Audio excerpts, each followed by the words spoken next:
Ladies and gentlemen, and I think we're ready to go. So I'm going to call the meeting to order, and I'll ask you to stand for singing of our national anthem.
Thank you. Please be seated.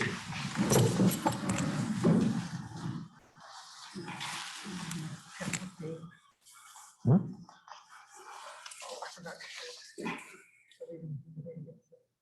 well.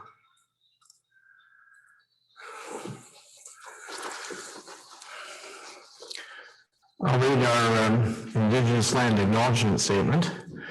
The municipality of Whitestone recognizes all of Canada resides on traditional, unceded, and/or treaty lands of the Indigenous people of Turtle Island. We recognize our municipality on the Robinson-Huron Treaty Territory is home to many past, present, and future Indigenous families. This acknowledgement of the land is a declaration of our commitment and collective responsibility to reconcile the past and to honor and value the culture, history, and relationships we have with one another.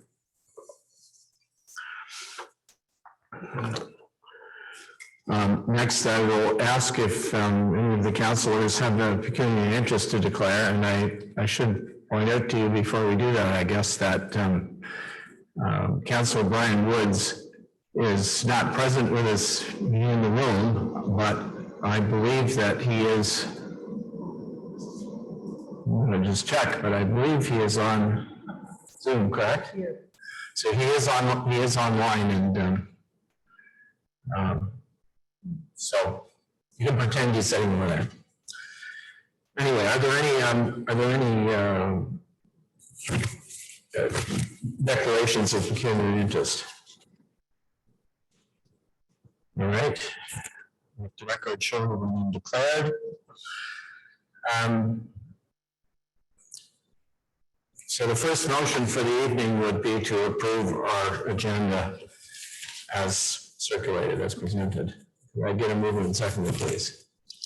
That's moved by Councillor Woods, seconded by Councillor Lamb. Any discussion? All those in favor, please indicate. Okay, thank you.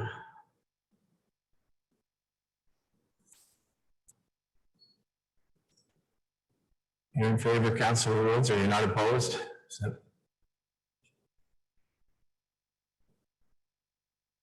I can barely hear you there, Mr. Mayor. What was that? Sorry, are you having trouble hearing what I'm saying? Yeah, it's just really, really staticky. Okay. No idea what's, no, okay. Anyway, I was asking if you were in favor of the agenda. Oh, yeah. Yeah. To make sure we could hear you, that's all. We can hear you fine here. Okay. Yeah, I'm good with that, Mr. Mayor. All right, thank you.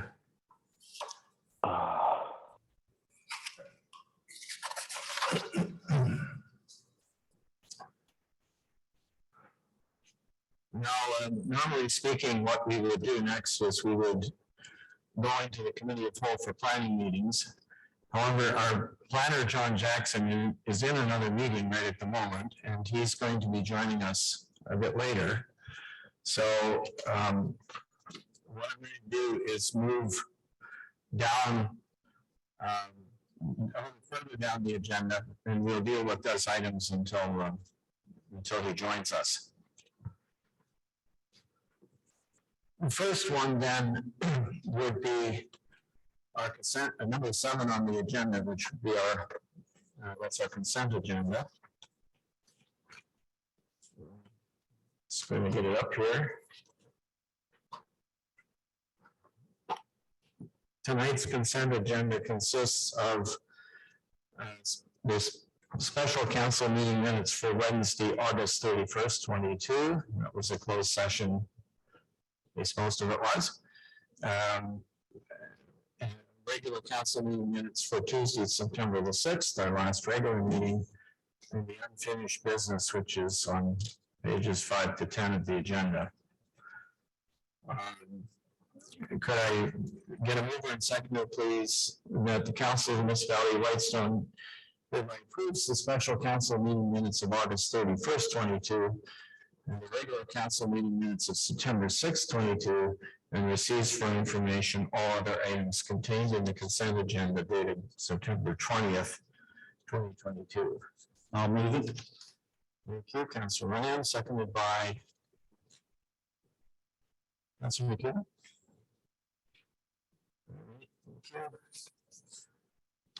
Are there? Well, we have a matters arising, so we'll ask first. All in favor of this motion, please indicate. And Councilor Woods, if you would indicate if you just if I don't hear from you, I'll assume that you're in agreement as well. But Sounds good, Mr. Mayor.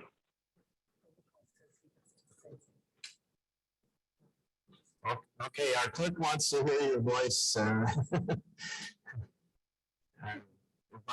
Councilor Woods, if you don't mind, please.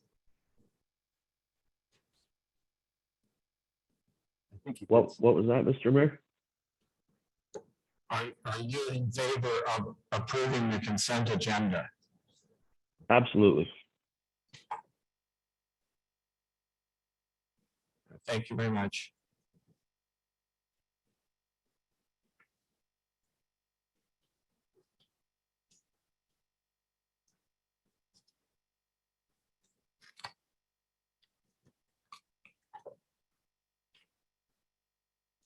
There's a message that my audio is very bad, but they can hear everybody else. I don't know if I should swap this mic out or.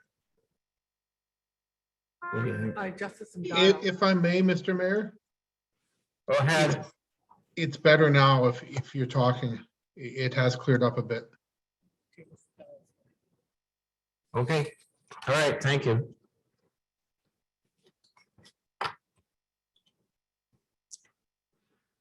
Are there any matters arising from the consent agenda that you want to comment on? Anybody? All right, thank you.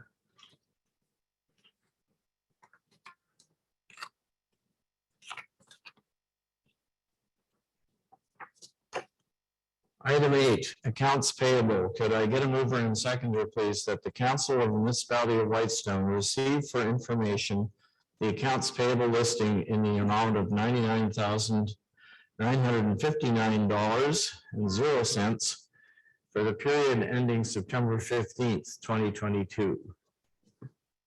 Councilor Gorham Matthews moves, seconded by? I'll second. Seconded by Councilor Lamb. Any questions or discussions about the items in payables?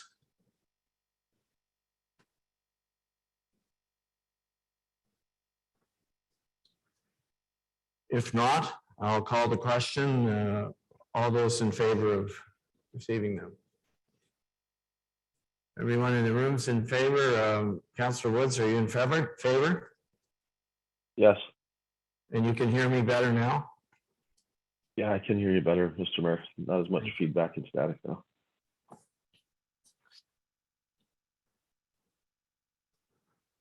All right, that brings us then to item number 9, which is staff reports, and there is one, and it's a report from our CAO clerk regarding the Joint Compliance Audit Committee.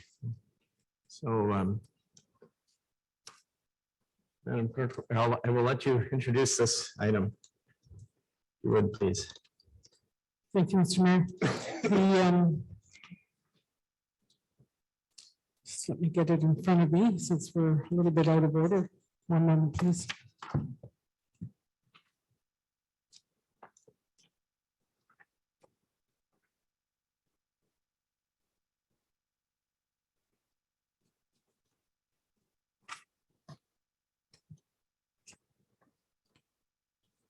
Okay, I've got it. So council may recall back in, I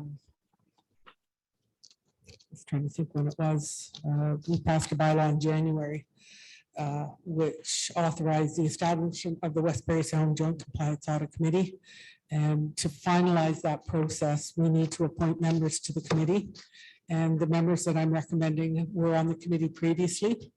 There's typically a 4th member who is an alternate. And we are currently, we as the clerks of Westbury Sound are recruiting for an alternate. And this compliance audit committee stays in place for the term of council, which is November 15th, 2022 to November 14th, 2026. Thank you, Mr. Mayor.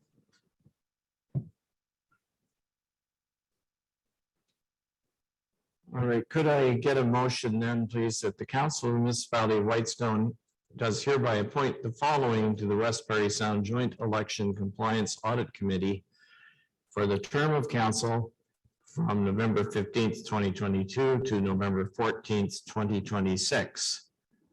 And the names of the 3 people to be appointed are Judy Kuhn, Larry Simons, and Peter Spudzinski. Would someone like to move that, please? I'll move, Mr. Mayor. Kuhn moves, seconded by Councilor John Matthews. Is there any discussion about this motion?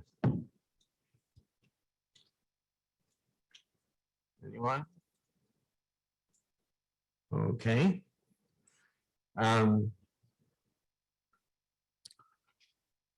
Do you want the vote recorded for this, Madam Clerk? No? All right, I'll call the question then. All those in favor, please indicate. And Councilor Woods? Yes. Thank you. That's carried.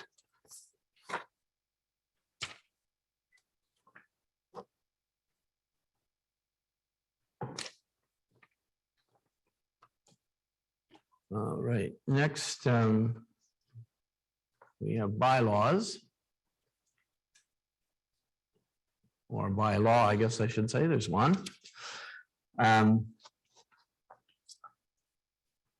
I get and this has been introduced at a previous meeting, but can I get a mover and seconder, please, that bylaw number 50-2022 being a bylaw to amend bylaw number 40-2012 as amended in respect of the inaugural meeting of a new council be read a first and second time the 20th day of September 2022, and further read a third time, passed and properly signed and sealed this 20th day of September 2022, and numbered bylaw 50-2022.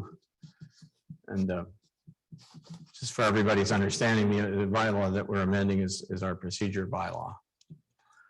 So could I get a mover and seconder for that one, please? I'll move it. Thank you, Councilor Lamb, seconded by Councilor Gordon Matthews. Any discussion about this one? No. Okay, I guess since this is a bylaw, we should in fact have we should ask for a recorded vote. Would you like to? Thank you, Mr. Mayor. Councilor Gordon Matthews, Yes. Counselor Lamb, Yes. Counselor McEwen, Yes. Counselor Woods, Yes. Mayor Conley. Yes. Thank you. That motion is carried. All right, thank you.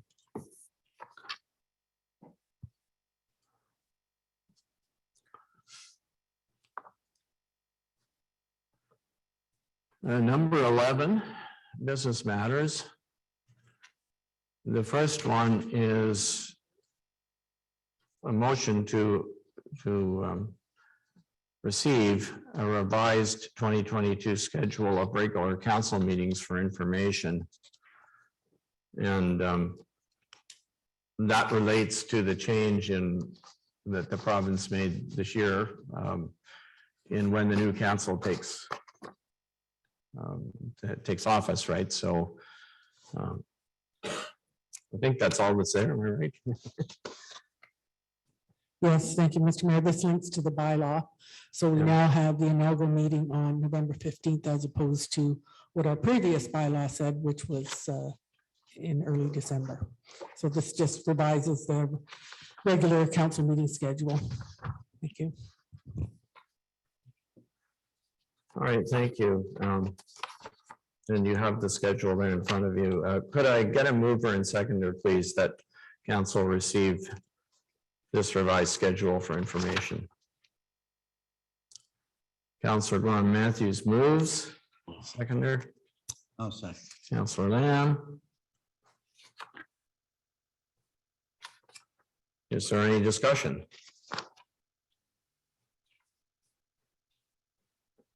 If not, I'll call the question. All those in favor? And Councillor Woods, Yes. thank you.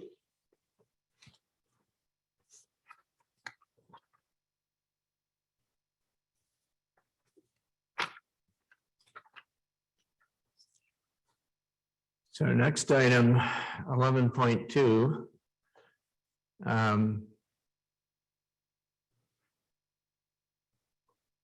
Okay, sorry.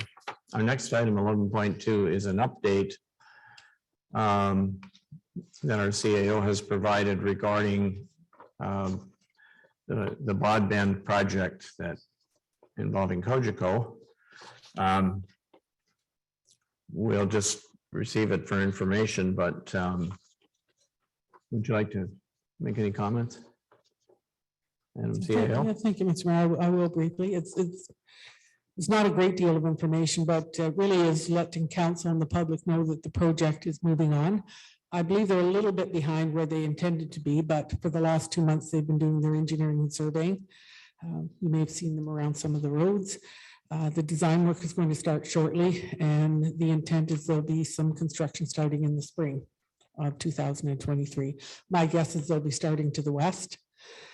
They're moving towards Dunchurch, but the plan was to have the Cogeco, the fiber cable into Dunchurch by the end of 2023. And of course, it's not all the homes, it's just certain components of Whitestone, and we do have maps in the office if people are interested, but it's a good start. It's a good start for high speed. Thank you. All right, thank you. Could I get a motion then to receive this memo for information? Moved by Councillor Lamb, seconded by I'll Councillor second. McEwen.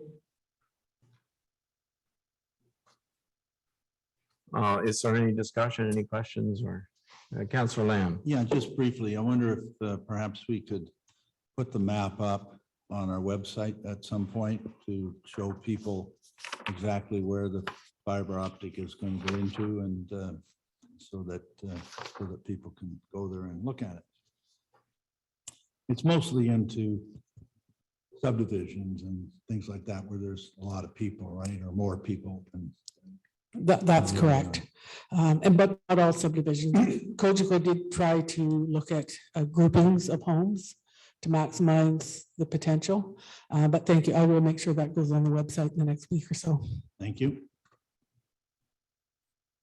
Yeah, Mr. Mayor, one question too. Go ahead. Madam CEO, does the map indicate exactly the homes that are going to be serviced by it? For instance, homes en route, like on 124? I was asked that question by someone actually. If I'm not mistaken, and the mayor was part of this, anybody along Highway 124 will have access. And there are, as we said, certain groupings of side roads that will get access. We'll get the map up and see if we can, and I'll see if we can get it. It was I don't think the map was specific. It just had broad areas that they identified. I'll see if Cogeco has any more up-to-date information that we can share. Okay, thank you. Yeah, perhaps I can help you a little bit from, and this is based on information that we got kind of early on in the project. I have not seen any detailed updates, so I would be very surprised if they have identified individual premises that would get it. But the sort of, the big piece of the core of the project is to create a fiber backbone which will essentially run along Highway 124 from, as our CAO said, from right down by Parry Sound all the way to Dunchurch. And there are certain major facilities that are along the way, such as businesses, such as our municipal center, the municipal center that is in McKellar, and others that will be connected directly to it initially, and we'll have like gigabit speed Ethernet, very high speed. And then they are going to go out from there with spur lines, if you want to think of them that way, that would go to various premises. So people that are close enough, and some of them, like for example, they're intending to serve numbers of customers on Manitowoc, numbers of customers on Whitestone Lake, and so on. And those people will also get fiber to the premises. So anybody where they can practically connect fiber to the premises will get it. Folks who are further away from there, people who are in Ardbeg and Washcash, the village of Whitestone, Maple Island, places like that, those will likely not get fiber to the premises, at least not anytime soon, but they will then use other technology to provide them with a higher speed wireless than you can get now. And so that's kind of the plan. So they'll be working ahead to build the backbone first, and then they'll be connecting as many people as they the people who are closest to it will just get drops from the main fiber, and then as they go farther away, they'll have to do more. So it won't all happen at once, of course, but we can certainly ask them.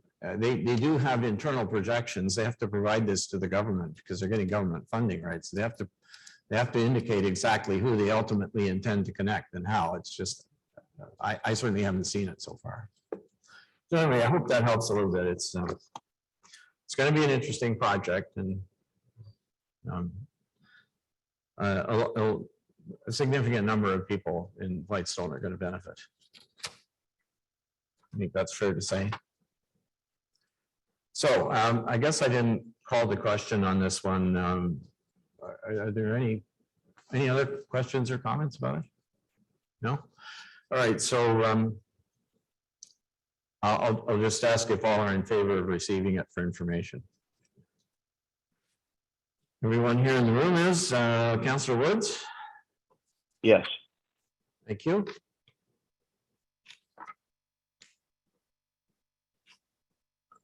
Right. The next item, number 11.4. Sorry. I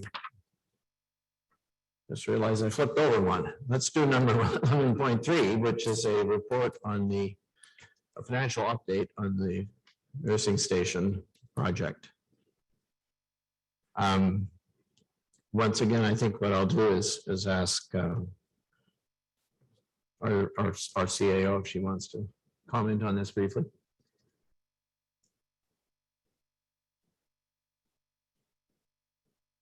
I'm just going to check to see if Marcella is online. I don't see her, so I will speak to it.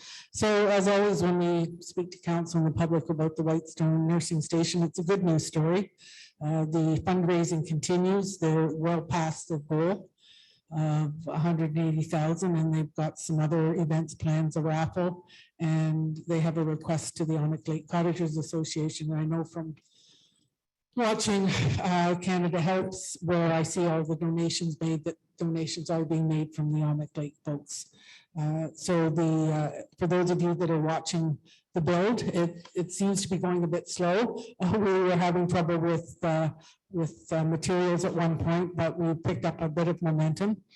And we expect the nursing station will be complete by the end of November. That's both inside and out. So it's a good news story. We're also paving the parking lot, and we're also paving Church Street along with the parking lot. And anyone that's driven down Church Street will see that it's gravel right now. We'll be awarding an asphalt tender in October 4th and getting that paved before year end. So that's all I want to say. I want to thank Marcella. She does these updates, puts my name on it because I contribute a little bit, but it continues to be a good news story, and the financial position is very good for this project. Thank you. Okay, thanks. Could I get a mover and seconder, please, to receive the nursing station financial update for information? Councillor McEwen moves, seconded by Councillor Graham Matthews. Any discussion, questions? Councillor Lamb. Yeah, excuse me, thank you. I want to congratulate Marcella and the team. I think it's incredible that in our community, they set a goal of 180,000 of fundraising. And for everyone's information, again, excuse me. So far, they've raised $250,686. And that is unbelievable within a community like Whitestone. So I couldn't congratulate them more. I have a question. The 900, the total funds, or the bid that came in, how much wasn't there a contingency amount in there? And if so, how much? And have we used up that contingency, or is it still contingency? Thank you, through you, Mr. Mayor. The contingency was about $80,000, and we are well into that $80,000. Okay. Well into it. You spent the 80,000. Yes. Okay. Well, not all of it. We had some problems with soils doing the foundation. We resolved that. There was a sewage pump issue, and all those have now been resolved, but they were costly. And you may recall when we awarded the septic, it was over budget. So we'll be using contingency for that. Okay. And just for information, if I understand it correctly, McKellar is also kind of committed to another 30,000 next year, or where is that? They have not. Well, they have not. They have not. They committed to 30,000 last year. They spoke to us and verbally committed to 30,000, but it was not approved in their budget. So we're simply moving on. We received a $25,000 unexpected grant from the Lloyd Carr Harris Foundation. So that made up some of that difference. And of course, this additional fundraising. So we're in good shape financially. Yeah, I think we are. And again, for people who don't understand this, as I look at it, maybe I've got it wrong, but I don't think so.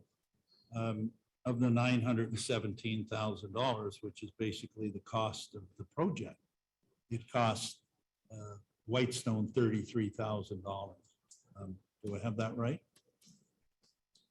Yes, according to this numbers as they stand here, we actually budgeted about 46,000, 47,000 in the budget.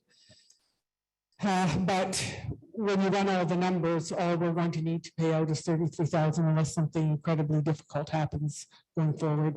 But we did budget about 46,000. I think things like that are important, that our ratepayers understand that. And again, in terms of being transparent with people, that we communicate that to them in newsletters and things like that, so they know that,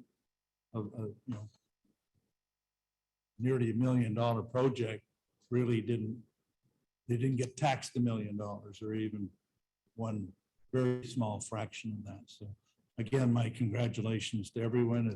It's a great project and a great accomplishment for Whitestone. Rest assured, I'm sure Magnetawan and McKellar would have loved to have the nurses station, and now we have it. And we have it for a long time, hopefully. So again, congratulations to everyone. Thank you. Thank you. Councillor Ron Matthews. Yeah, I just wanted to give an update on that ongoing fundraiser that is in conjunction with the nursing station and the Lions Club. It's a raffle that you can buy tickets for, and it to date has raised several $1,000s, and the draw is October 6th. You still have an opportunity to purchase a ticket if you wish. They're $5, and you can get them at local businesses or from Lions Club members or the nursing station members. But that's another fundraiser that's going to be very successful in helping the nursing station reach their goal. And we certainly thank everyone that's bought a ticket. There's 2 draws. One, you can win $1,000, and the other one is for local business gift certificates and merchandise. There's a nice butcher board made by Ron Whitmore and things like that. So that's still ongoing. Thank you very much. Councillor McEwen. Yeah, Mr. Mayor, as council rep on the nursing station committee, I'd like to thank Councillor Lamb and Councillor Gorham for their comments there. And just a little bit of info on who is on the committee. We have committee members who are very active folks from Magnetawan area, a couple live in the Amherst Harbor area, and a couple from McKellar. And they've been real crackerjacks. There's been a lot of extra behind the scenes stuff happening over the couple of years through COVID, continuing with sales under the rules of COVID such. And those folks have done a heck of a job. Creator Ted, Ted's general, he's run raffles for us and done a lot of background stuff and sold tremendous amount of stuff online for us too. So he has to be thanked also for that. But the whole project has moved amazingly well.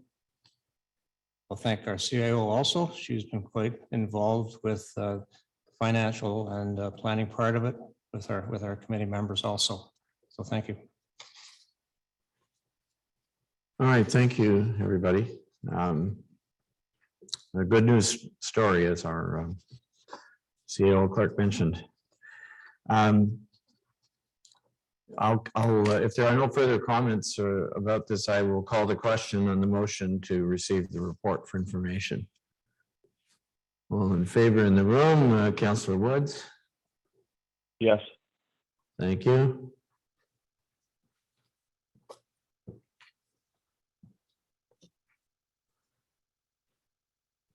Okay, and that takes us then to 11.4, which is a matter that was raised at a previous council meeting regarding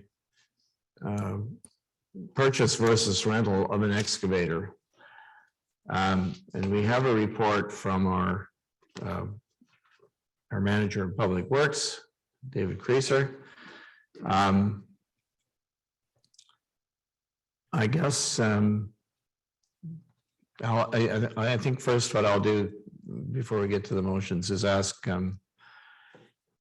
I will ask David if he wants to introduce this report. Through you, Mr. Mayor, thank you very much. I did put a bit of effort into this, putting this together, so I hope it reads well. There's a lot of information here, but to ask the question, where does an excavator fit in with Whitestone? Well, we have done many projects in the municipality with our water access boat launches, our road projects that we've done recently, our landfill operations and maintenance. It is a well-used piece of equipment, and it is a tool of the trade for road building and road maintenance.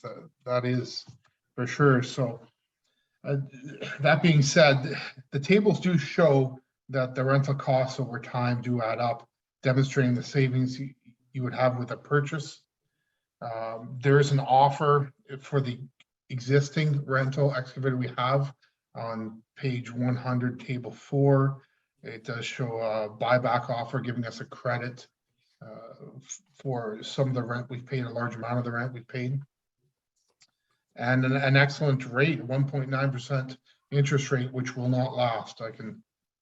I'm assured of that by all the people selling anything, any equipment, the interest rates are going up. I do recommend that council direct staff to proceed with a tender to purchase an excavator. We could do a quick turnaround on a RFP. We have the interested parties, John Deere, Doosan, and CAT, along with others, could give us offers, their best offers, to see what we come up with.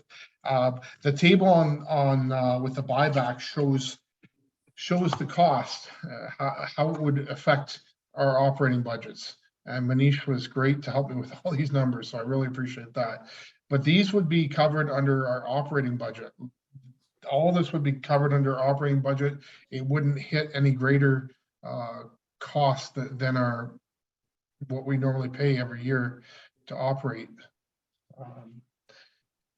And I do recommend that we go ahead with the purchase if at all possible. Thank you. Do we have any questions?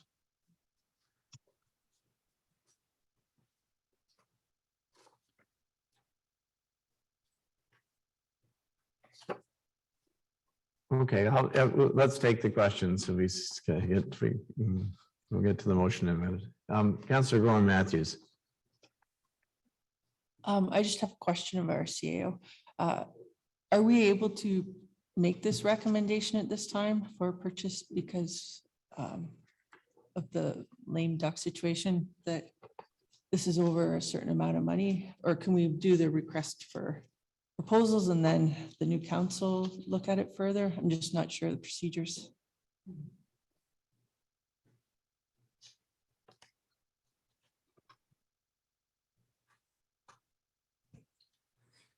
Thank you. Council can make the recommendation. Council has given me the authority to fulfill that kind of recommendation if they so choose. It may be by the time an RFP or tender is completed, we are close enough to being with the new council that it may be appropriate to wait. That said, I know Dave is anxious about 1.9%. Nobody hears about 1.9% now, and that's through the dealership. I talked to our treasurer tonight before he left, and the banks are looking at, we're up at 6% now plus, and the rates are going up incrementally. So it's a compelling argument that the cost of rental is similar to the cost of purchase if you make the purchase over so many years and use that 1.9%. But council will want to think carefully about their position right now, the election cycle and lame duck. It's certainly it's a good financial decision to make, but the timing may be wrong. Did you have a further question? Yeah, I was just going to follow up and say, yeah, I'm not saying that I'm against it. In fact, I think it's a great report, and I think it's really highlighted. I know it was Councillor Woods that wanted this information, and I think he's really hit the nail on the head that we could save a lot of money by owning our own equipment as opposed to renting it. My only comment, and this question for you, Dave, is one of the things that is a major no-no at our house is leaving equipment outside. We have sheds everywhere because my husband's totally against having equipment outside. It's so much harder on wear and tear, and the life cycle of the equipment is greatly diminished by being out in the weather. So I'm just wondering, is it feasible to look at an expansion of some sort up at the Rose Garage to house this inside, just to protect our investment?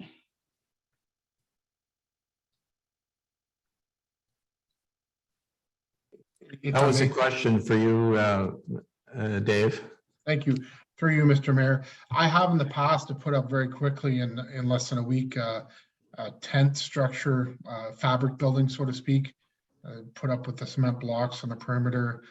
You got the frame and then the fabric's pulled over. Have had that put up with substantial hydro in place, and that does keep things out of the weather and clean, ready for operation. I've done that at a reasonable price. Those are available. There's other options, stick frame and such to put up something quick. That would be down the road. For this year, we could do our best, but likely it would have to stay outside. We could do our best we can, but we need to keep our plow trucks in there. There's no more space in our garage for a large piece of equipment such as that. We squeeze in equipment as it is right now. Everything is put in such a way just that it all fits. But those are great ideas going forward, and there are options to solve that problem. Thank you. Okay, thank you. Councillor Lamb. Yeah, excuse me. Thank you. I have a couple questions and then I'll make a comment on the lame duck situation. So, David, I'm not sure what you want an RFP for. Is it to buy the 2021 rental excavator that's here, which is A, or is it to get a 23, how do you pronounce it, Dusen 14-ton excavator, which is B, or a John Deere 2022, which is C? So if we did ask for an RFP, what are we going out for? What year, and who's the one offering 1.9%? Through you, Mr. Mayor. Thank you very much. An excellent question. The RFP would be a request for proposal, and it's prepared. I've got one. Should we go ahead for a quick turnaround? The parties involved are aware that we would be looking for equipment. They would simply offer us in line with the size and attachments that we need, what they could offer us, new or used, or what's out there. And then it would be reviewed at that time. This would be in the mix. This buyback offer, it's good till the end of October. After that, the piece of equipment, the interest rate does go on the piece of equipment. So, excuse me, so we'd be going out for, I'm still not sure I got an answered my question. We would 2023 or 2022, we just go out generally and say, what do you got for us or something? That is correct. What do you got for us? Send it in what you have. And this would be in the mix too.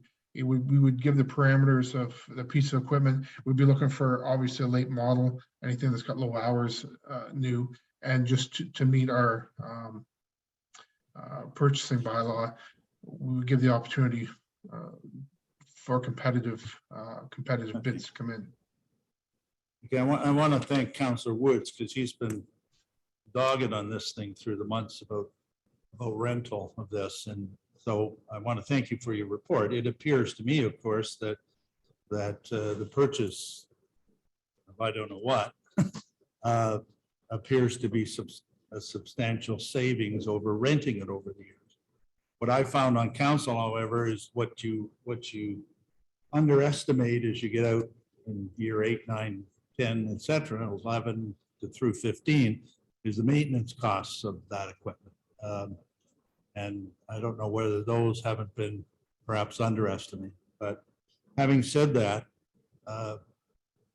good report. But unfortunately, we find ourselves in lame duck. And whether it's 1.9 or 2.9 or 3.9, whatever, you're mixing two things up. Excuse me. Right now, we rent an excavator on an operating budget, and it costs us so much per year. Now, what you're proposing is that we make a capital expenditure of $200,000 or $300,000, whatever that is. And most of the people up here tonight aren't even going to be around to pay for that or authorize that. And I can't support, unfortunately, spending that kind of money when we're in lame duck. I think, first of all, it would just be if someone questioned it, it would just be null and void, in my opinion. So again, a good report and probably a good thing to do, but a good thing to maybe do 2 months from now and, or 3 months from now, but I don't think we could do it right now. And I find the CAO's answer, I think, authentic and honest. But I don't know how you, like if we can just go out and spend $300,000 and direct her to do it, what's the purpose of lame duck? I don't get it. So I'm from Switzerland on this one. So anyway, I guess I can't support it as much as I think it's a good proposal. Thank you.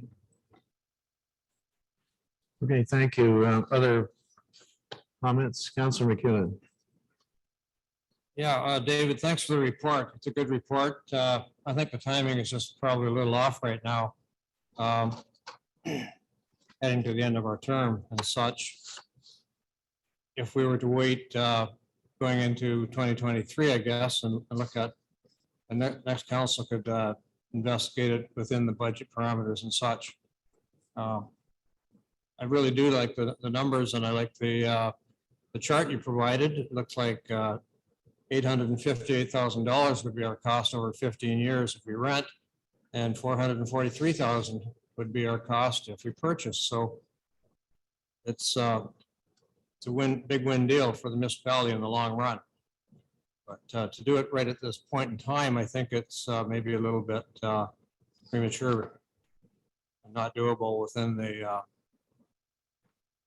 lame duck scenario, all that kind of stuff happening. Thank you. Thank you. Did you have any questions or comments, Councillor Woods? I do, Mr. Mayor. Thank you. One, Dave, thanks a lot. I mean, this is a well put together report.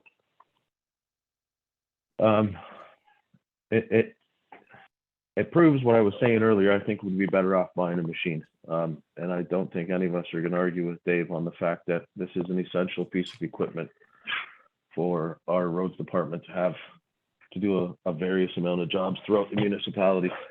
Over the 15-year term, we would be saving a heck of a lot of money. It's unfortunate that it's at the time now during lame duck.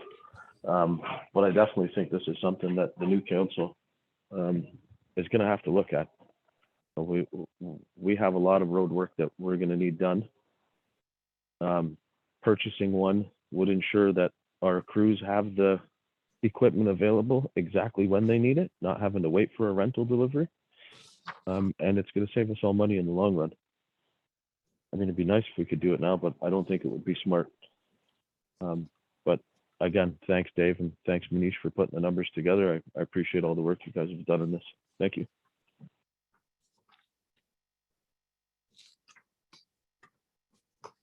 Okay, thank you. I did have a question, and maybe it's not, maybe it is moot, but the David, did you mention that this offer, the buyback option, you know, or it's really what it is it's credit for some of our, I think what it is mostly is credit for some of the rent that we paid. This expires on a certain date. Did I get that right? Thank you, Mr. Mayor. Yes, I'm told the date is October 31st, which is basically when we're done with it. It rolls over, this specific machine rolls over to a used piece of equipment, has to be sold as used rather than new. At that point, it'll be a year old. And it goes to a higher interest rate, and that's at the end of the term, so it would be higher interest rate. But I don't know. I was told that at the end of our rental, which was the end of October, that's when our buyback would expire as well. It's likely this machine will be sold. I can't see it sitting in the fleet. They're hard to come by right now, so people are waiting for them. Cat's got a hard time delivering. Doosan's got a hard time delivering. So they have a new piece of equipment. You'll see on the top half of this report, all those numbers apply to the new piece of equipment. So the front half of this report, all that information applies to, should the new council want to use it, all that information would apply to this 2023 stuff. Doosan has a new one ordered with those numbers. It's just this specific piece of equipment. The information at the bottom of the report with the buyback is just for this specific piece of equipment. So there is, the information still applies going forward, should the new council want to use it. Okay, and thank you. And am I, it says at the bottom of your page 5 of 7, it says finances can be provided by Preston's and Sundridge. Are they the dealer for the Doosan, dealer for other things as other options as well, or what's? Thank you, Mr. Mayor, through you. They are for Doosan. For excavators, they are for Doosan. They used to also carry case. They no longer sell the case. That's where backhoe came from. And they just do the Doosan right now. So they were going to give us a $50,000 credit for the existing backhoe, which we are replacing anyway, correct? That is correct. And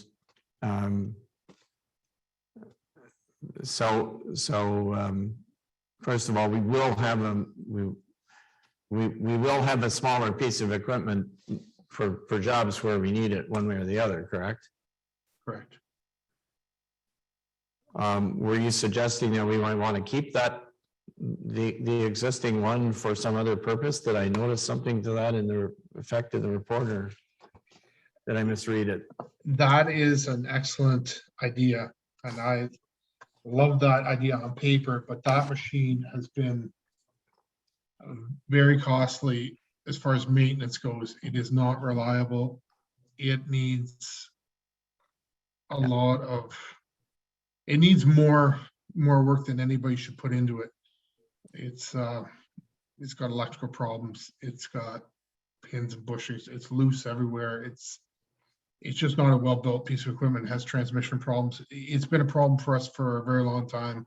And the idea was to use it less, it would cost less, but it's still, it's down right now in need of repairs.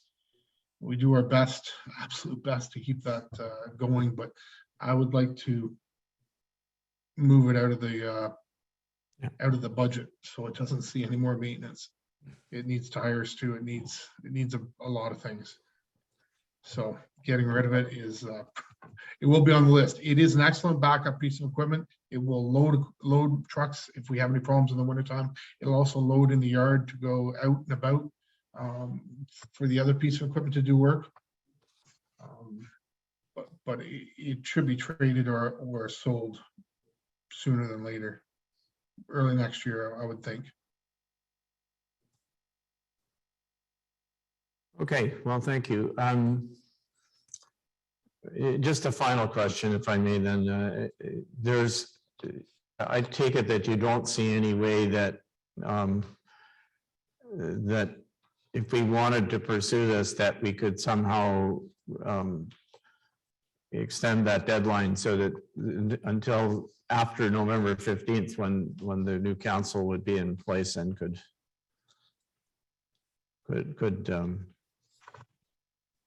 consider the decision that you're asking for. Is that, like, if we were to do an RFP now and get some other, see what else is out there maybe, and then sort of hold the results in abeyance, is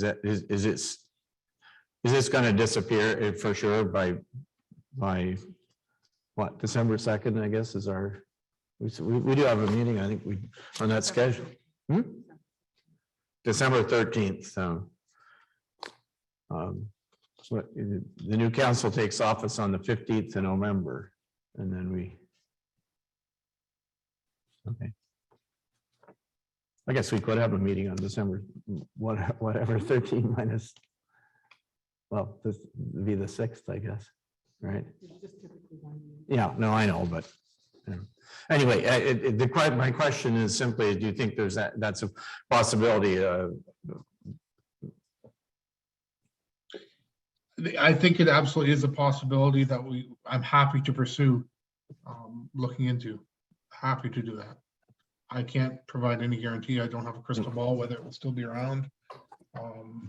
We do have a good working relationship with that local dealer.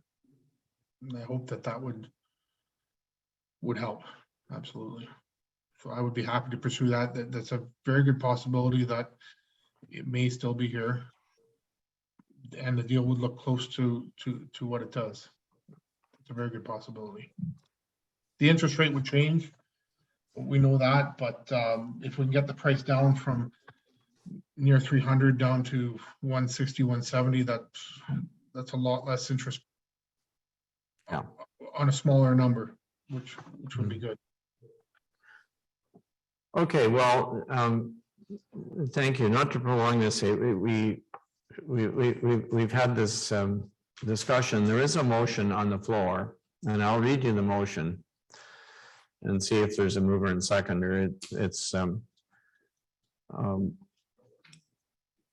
part one of it says that the Council of the Municipality of Whitestone hereby receive the memorandum discussions regarding excavator rental versus purchase for information.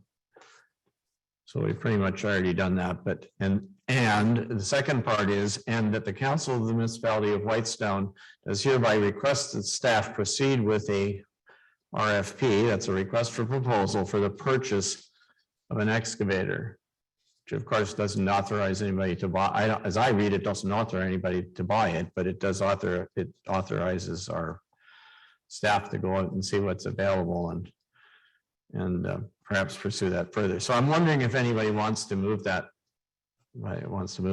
motion. Councilor Don Matthews? Is there a seconder? I'll second. Councillor Woods. Councilor Woods. Okay, any further discussion about this? Yeah, Councilor Woods, or Councilor Lamb, I'm sorry. So we're directing staff to go out and do an RFP on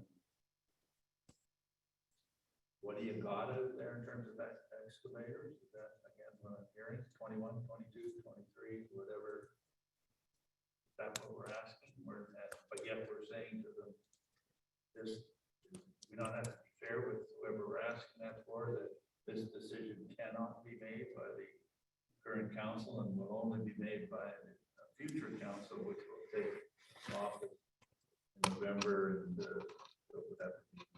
so is that basically what we're doing? No commitment to anyone, we're not just out fishing. Well, I would ask our clerk to clarify, but I believe that a standard RFP for us has a clause in it that says this does not guarantee, that does not commit us to making an award on the basis of the information. Am I right? Through you, Mr. Mayor, that's correct. To Councillor Lamb's question, you're right. The RFP could say anything, and I've seen this before, that the decision will not be made until such and such a date. So yes, it's a fishing expedition, and it depends on how badly a company wants to sell you something. They may simply say we can't commit to anything beyond. Sometimes it's 60 days, sometimes it's 90 days. You often see that in contracts. So that could be a possibility within the terms of the RFP, so there's no misunderstanding.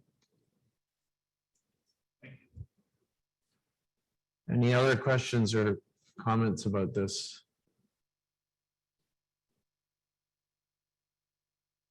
Okay, are you ready for the question then? If so, I think I will ask our clerk to call the roll for the vote, please. Councillor Gore Matthews, Yes. Councillor Lamb, Yes. Councillor McEwen, Yes. Councillor Woods, Yes. Mayor Conley. Yes. Thank you. That motion is carried. Okay, thank you. All right, this brings us then to item 11.5, which is the draft funding agreement between the Joint Services Board and the municipality of Whitestone in regards to the Recreation and Cultural Center. I'm going to read the motion first, just so you understand where we are. That the Council of Municipality of Whitestone does hereby receive memo and draft funding agreement between WPS Recreation and Culture Center Joint Municipal Services Board and the municipality of Whitestone for information. And we do have it, it is in the package, a draft of it is, and that the following amendments be made to the draft agreement. And there's nothing written as yet. So I guess my suggestion would be that we get a mover and seconder for the motion, and then we start to look at. All right, thank you. Councillor Lamb moves. Is there a seconder? I'll second. I'll second, Councillor Woods. Sorry, Councillor Gordon Matthews got in ahead of you, but I'll take her as a seconder.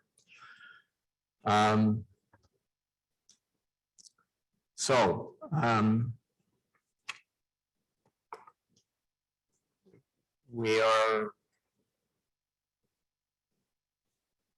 just looking for a piece of paper here, but anyway,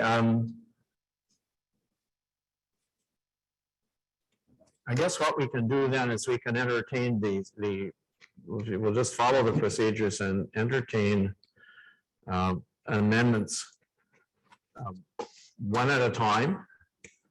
The amendments, Yeah. it can't be the opposite of each other, of course, but we can.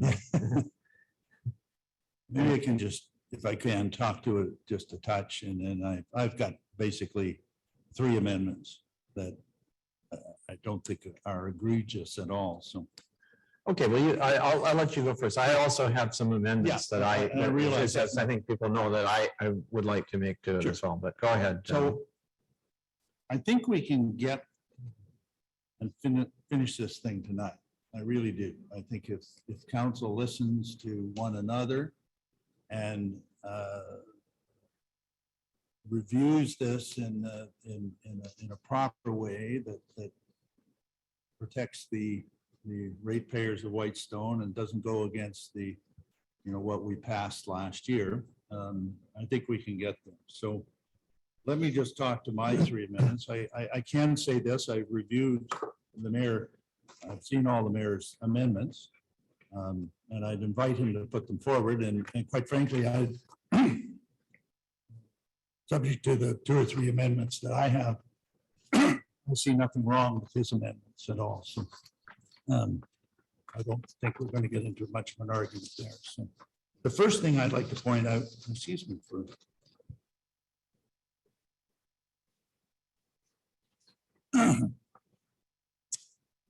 that better. No, it isn't. So anyway, the first thing is in the Whitestone funding in item 1. And it says that we'll make a one-time financial commitment. And then it says within 30 days of the completion of the review, that's when we would pay the $250,000. If you look at what we passed last year in a motion, it actually says that we will pay that $250,000. There are other conditions, but we would pay it upon receipt of the ISEP funding, which is the 23 million coming from the province. So that could well, start at the start of the construction of it, and then the funding would flow until perhaps the end of the construction of the building. So I don't think we should, have a review done 6 months from now and a year before it's ever built, and then they've got 250,000 of our money, and the thing may never be built, or if it is built, it could be a year or so out. So my amendment there would be to take out within 30 days of the completion of the review, and replace it with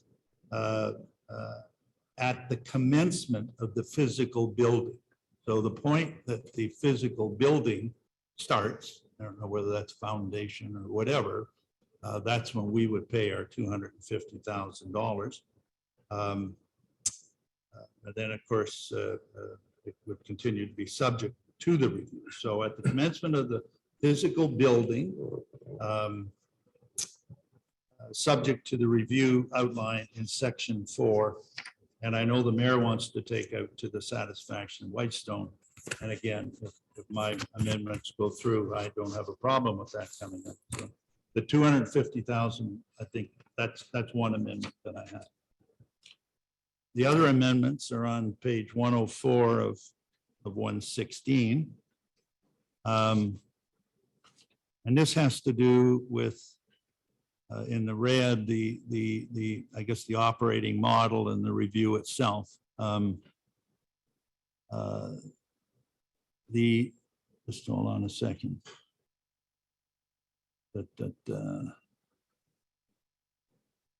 Down at the last line, it says in review of all the operating costs.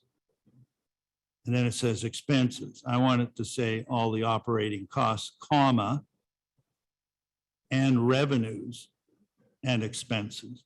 So it has to include revenues.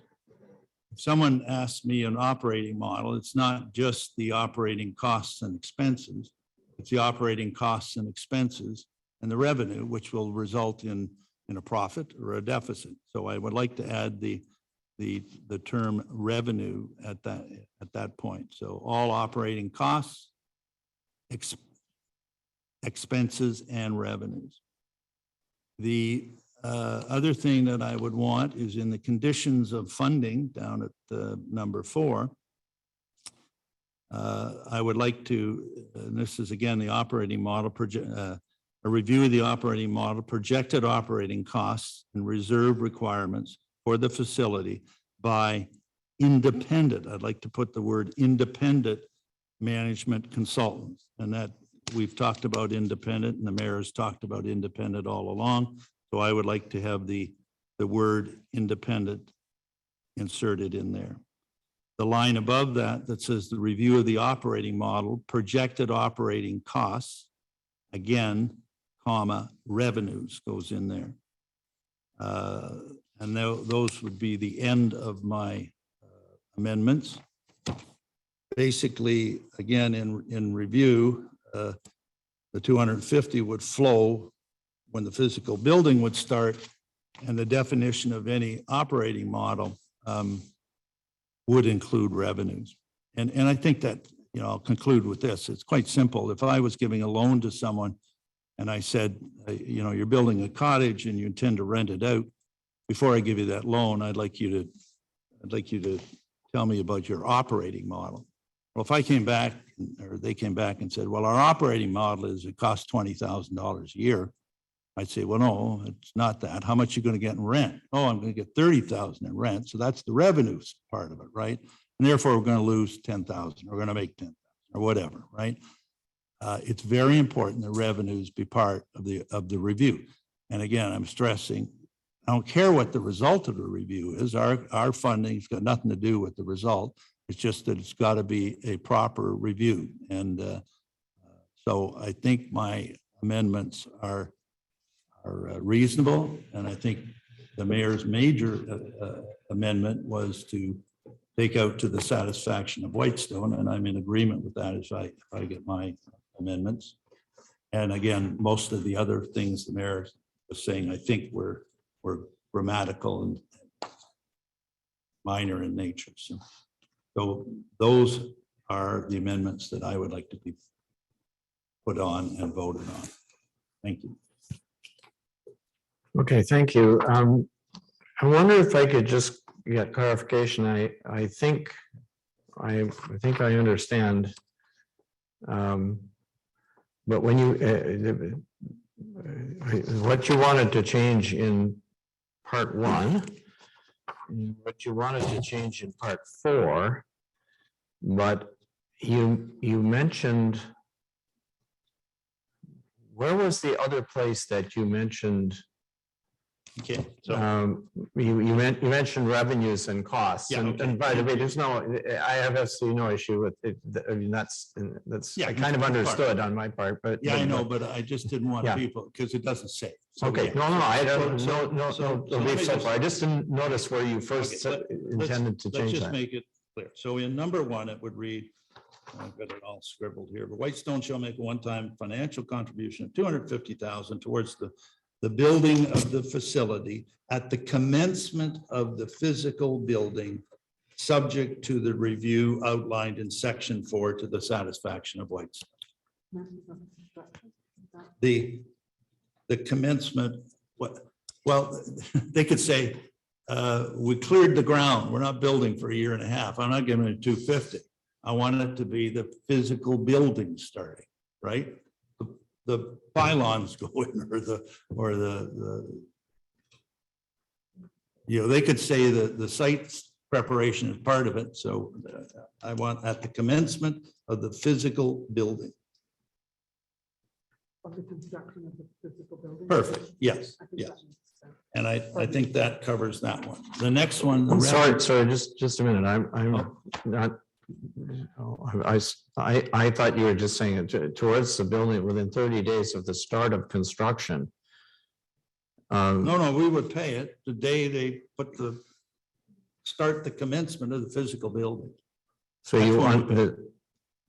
All right, so the words you want to use are, I'm just trying to make sure. Whitestone shall make a one-time financial commitment of 250,000 towards the building of the facility at the commencement of the physical building, subject to the review outlined in section 4 to the or then you can take out to the Yeah. satisfaction of Whitestone. The commencement of construction of the physical building. The commencement of, okay, I had start, but okay, at the commencement of construction of you say of the Yeah, physical building. physical All right, building, okay, yeah, that's fine. Okay. Yeah, all right.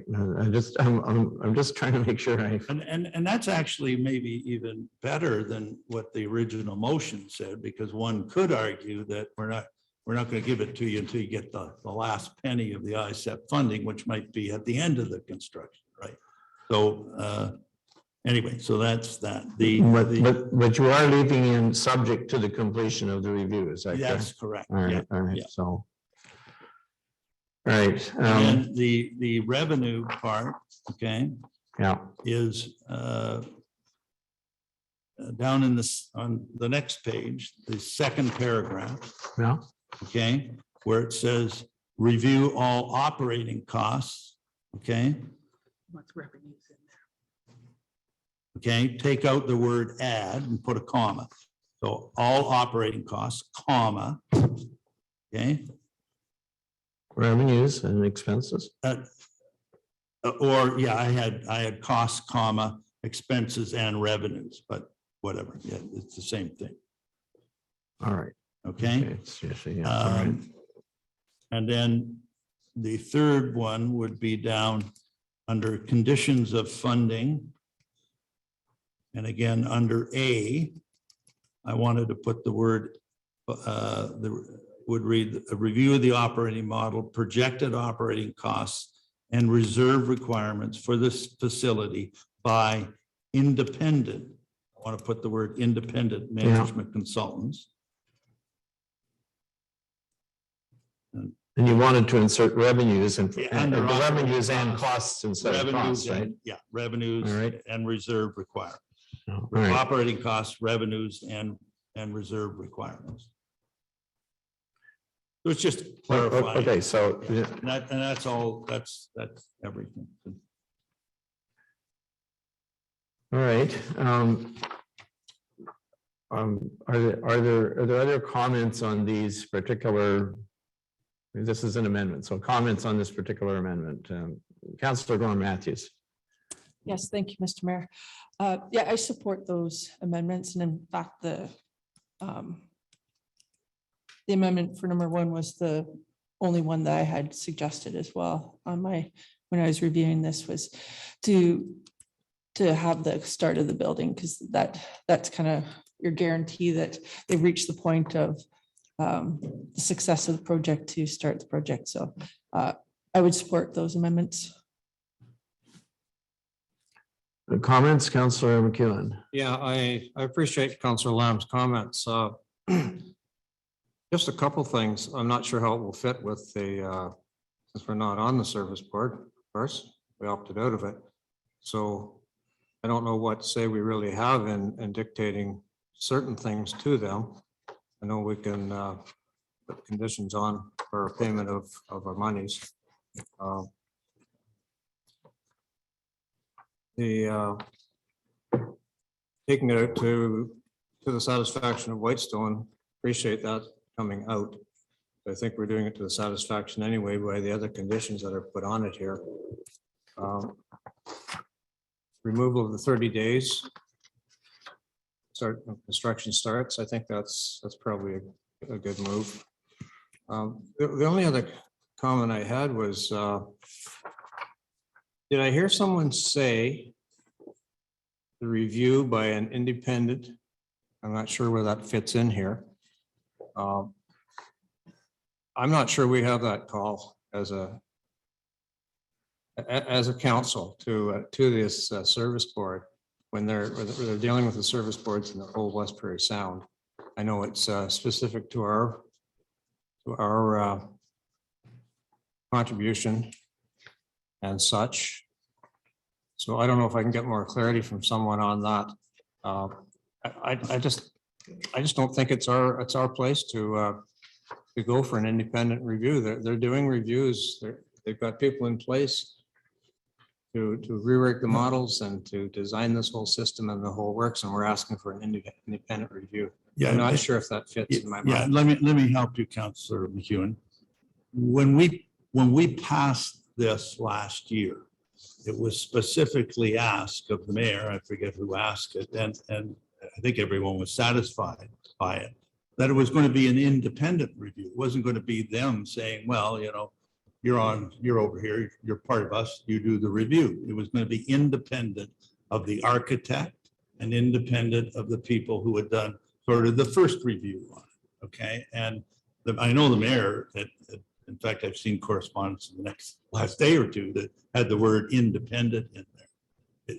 They have to go out and get a study, an independent study done by KPMG or another management firm that's schooled in this sort of thing. And they have to come back and say, here it is, here's what we want to build, and here's the costs associated with that, and here's the revenues. And whatever that result is, that's the result. But it has to be independent. That's the whole purpose of the whole thing. And I think the mayor would agree with me on that.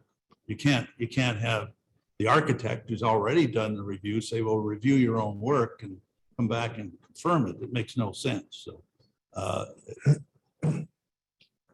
So I don't know whether that helps you, but Yeah, last well, year, that was exactly what we asked for. no, I hear what you're saying, Mr. Mayor. I just don't feel But it's up to us. if I could just hold it, just finish further. We can ask them what we want. It's our money. Our money being the municipality's money. And this is an agreement between two parties.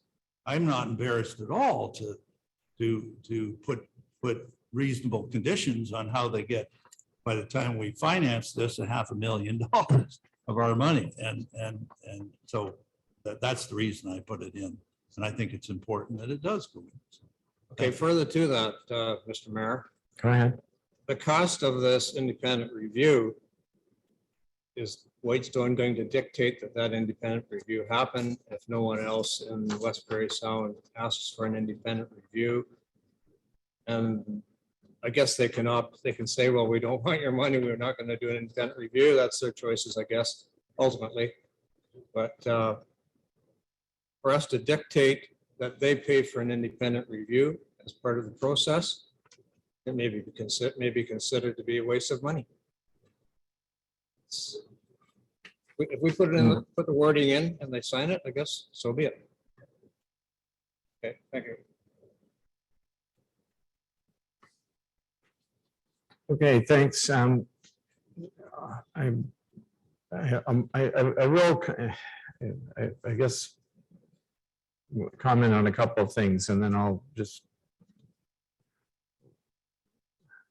and then I guess maybe we should test this amendment. The comment that I made in response to this draft to council was that, and Councillor Lamb is correct about this, the way that this condition arose in the original discussion was that there was a concern that a number of people had that the assumptions about operating cost and had been made by the architects based on the original and in consultation with the YMCA, based on experience with other facilities that they had worked on. And of course, this was all taking place, as you'll recall, in 2018. And we know that, a number of things had changed, and it isn't just the cost of construction and the cost of living and other things that have changed, but in fact, the population of West Parry Sound has changed, as we know from the last census. So the numbers that we had were kind of out of date, and it seemed that argument had been made by a number of people. So that was one of the things that we put into the resolution that council approved. The real focus was on having it done independently and not having it done again, and having it done not simply by the people who did the last one and were making assumptions, and would simply perhaps try to defend their original assumptions. So, and I guess the other comment I would make about that is that perhaps everybody has to understand this. Where the project is right now is still in what I would describe as the functional programming stage. There are decisions still going on about exactly what the parameters of the building will be. I mean, and some of this is tempered by cost, and some of it is tempered by people's views as to exactly what they want to see in the facility and what they think is going to be used and so on. And there are the detailed design has not started yet. They're going to go to tender to do that shortly, is my understanding. But when that happens, of course, there will be trade-offs on various things, some of which will affect operating costs one way or the other, and so on. So there's, normally what happens in this process is that as the detailed design unfolds, and it has to happen before you can start construction. And by the time you get to the end of that, you should have some pretty solid information on which to figure out what it is going to cost to operate it. And then you should be in a position to say, okay, here's who we think is going to use it. Let's take a look at that again. How much are they going? Will the market bear in terms of what they're willing to pay? How much are we going to generate? How much revenue are we going to generate, etc. And the only other comment I'll make about that is that because we'll come back to it in a second, but there is also a recognition. There's a fund right now as we speak. There a fundraising effort to raise additional monies has commenced, and one of the things that they're proposing to do with some of that is to establish operating reserves, which of course help to ensure that you do have funds. And I'm going to suggest in a minute that we have to say something about those operating reserves. But anyway, that's the whole thing about as far as Councillor Lamb's amendments, the only real issue I have is the words which appeared here in number 1, which said to the satisfaction of council, and that related to the review that is referred to in section 4, and I'm going to move in a minute that another amendment to take that out simply because unless Councilor Lamb's going to take it out because the problem is we don't have any basis for a future council for a council, and we don't have any basis for this council today to say what would be satisfactory, and it's impossible to say what would be satisfactory. We want them to do it, but we're not saying to them, well, the numbers have to come out this way, because that's totally unreasonable. I think we can't define that at this point, and not tonight, and not probably not next year either. So, you know, I really feel that one has to go. But anyway, let's take Councillor Lamb's amendments and oh, sorry, I should have. I should have asked Councillor Woods. I apologize. Councillor Woods, you're on the phone. Did you have comments you wanted to make on Councillor Lamb's amendment? No, I'm just patiently waiting, Mr. Mayor. All right, thank you. Are we it's ready? definitely- Any other on this amendment? Can we? And just to be clear, in your amendment, did you remove the words to the satisfaction of Whitestone? Or? Well, I want it out, but I can do it. I've got some other things, a couple of other things as well. So. Well, leave it in, you can take it out. I don't mind, I'll vote to take it out if this goes through, right? All right, that's fine. Let's, I mean, in that way I can just go down my list quickly because it's not, it's mine isn't. My amendments are defeated. I'm not gonna vote to take out to the satisfaction of Whitestone. No, I understand. Have your cake and eat it. No, my amendment is not would not do anything to what you've spoken about at all, other than remove the words to the satisfaction of council. That's, I'll let you take it as I'll support it. all right. So if let's test the amendment, and I'm gonna, do you have an easy way to document?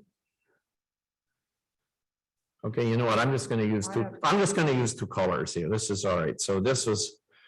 I have Councillor Lamb's amendment. You've captured the amendment. Do you want to read it again? Is that, or is it necessary? Maybe not. I don't know. Why don't I read out? Why don't you read it? Yeah, okay. So Councillor Lamb's amendments, item 1. Whitestone shall make a one-time financial contribution of 250,000 towards the building of the facility at the commencement of the construction of the physical building.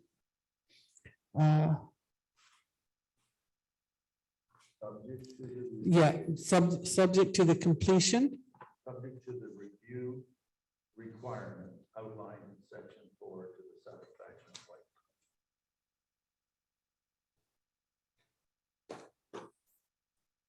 Subject to the review requirement outlined in section 4 to the satisfaction of Whitestone.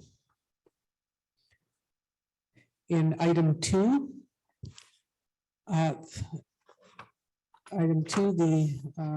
under Whitestone funding, the second paragraph, we are adding in ability to review all operating costs, expenses and revenues.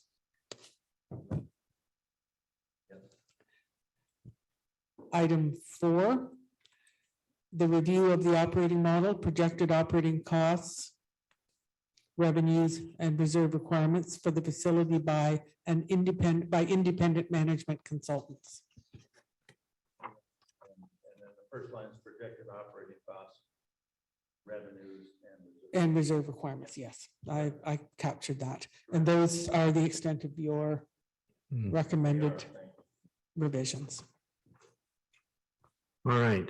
So that is moved as an amendment. Is there a seconder for the amendment?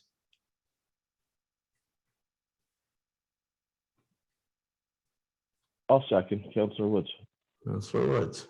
Okay, thank you. All right. Are you ready for the question, Matt? I have one question, Mr. Mayor. I'm sorry, go ahead. I thought Councillor Lamb had agreed to take out to the satisfaction of Whitestone. Well, we're gonna do that in a minute, if that's okay. Do it in a minute? Yeah. I don't have a Yes, this problem. is passed. It's coming out. Wait, Take it out now. He's- Take it out now, if that's what you, but I don't know the other amendments that you want, so I let just- you take it. I just don't. Yeah, it's understand why coming we out. Don't take it out It's now. coming. when it's- Anyway, Well, I mean, look, we can take it, well, I don't know. It's, Leave it. You can take it. Whatever. leave it, all right, let's leave it. Okay, so just for the sake of simplicity. All right. Do you want a recorded vote or not? Oh, I think we should, yeah. Thank you. Counselor Lamb, or Counselor Gore Matthews, Yes, Counselor Lamb, Yes, Counselor McEwen, yes, Counselor Woods, Abstain.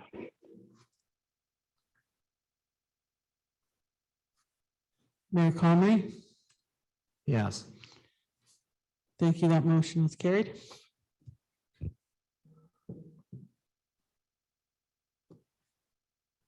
All right. Okay, thank you. So I did have a couple of yeah, amendments, and you already know what one of them is to propose. The first one is simply a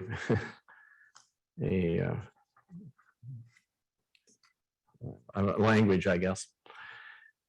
The last whereas says should read, I believe, to be grammatically correct, whereas the board has relied and will continue to rely on the financial support of Whitestone. That does not change anything, it just makes it grammatically correct. Okay, so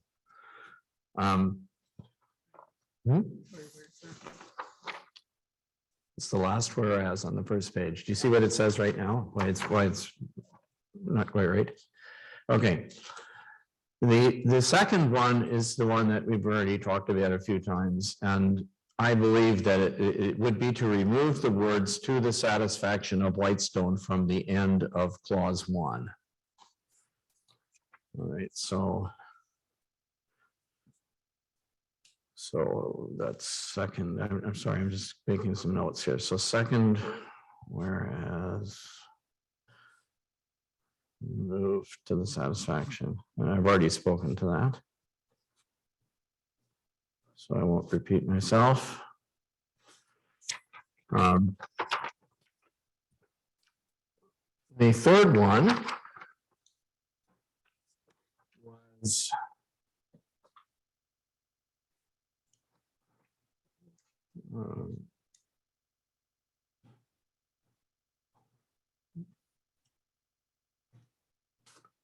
sorry, I'm just looking at this one again. The third one.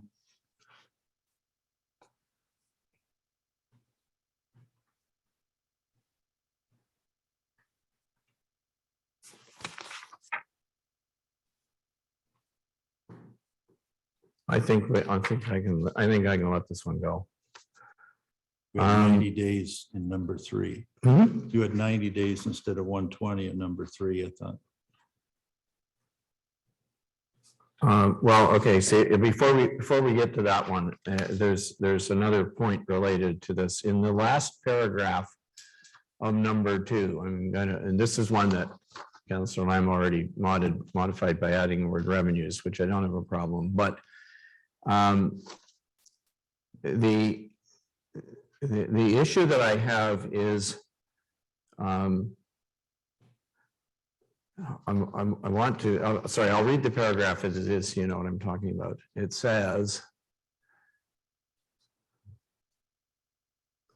the board shall invoice Whitestone for any operating deficit within 120 days of year end to be based on the audited financial statements for Whitestone's share of the prior year deficit. Whitestone shall pay the, I'm sorry, I'm in the wrong one. I apologize. I dropped down the line here. It's here's the one that I'm trying to change is the one that says operating deficit means, right? So Operating deficit means where the operating costs and expenses incurred by the facility as determined under generally accepted accounting principles that are related to the operation of the facility and which shall not include depreciation or reserve funds exceeded the membership revenue and any other revenue received by the board.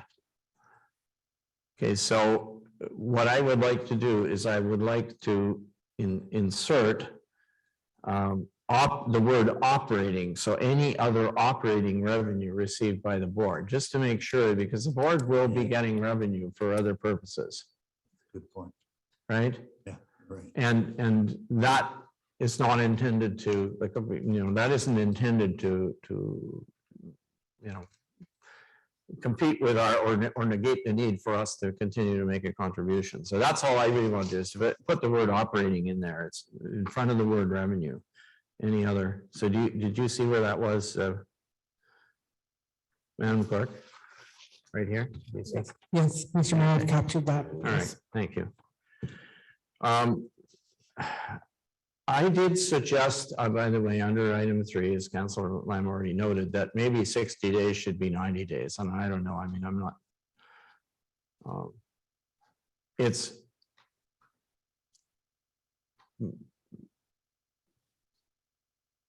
And the only reason I say that is that it might be necessary for depending on when this happens, we might need time to factor it into our budget process, right? Because it's happening at year end. So I don't know if that's, and that is, I think,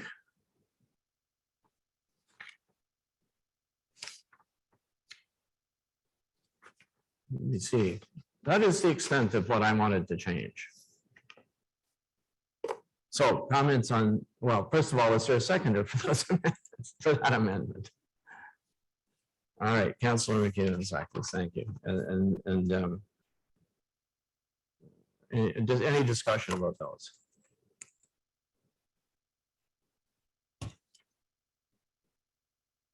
No? Councilor Woods? I'm okay, Mr. Mayor. All right. If we're good, then can we have a vote then, please? Once again. Yeah. if I I'm- I can do sorry. that. Would you like, I just have a question. So once we finish with these amendments, is there going to be approval of the whole document? Yes, Okay, thank you. yeah, because we're gonna, because there's the original motion that was on the floor, Okay, thank you. and all we're doing is filling in the amendments that go Okay, underneath thank it. Thank you. do we need to read these or we're comfortable? They were. short. Well, maybe we should, do you want to do it, or? I can do the last two. What I didn't capture is the whereas. You were a bit quick for me. I didn't Oh, okay, get that okay, written down. all right, so I'll read you that one. The last whereas would read, whereas the board has relied and will continue to rely on the financial support of Whitestone when making decisions about the facility. Okay, I see it now. Thank you. All right, The second amendment was under Whitestone funding, item 1, removing to the satisfaction of Whitestone. The third amendment was under item 2, Whitestone funding, item 2, last paragraph to read, and other revenue and other operating revenue received by the board. Inserting the word operating.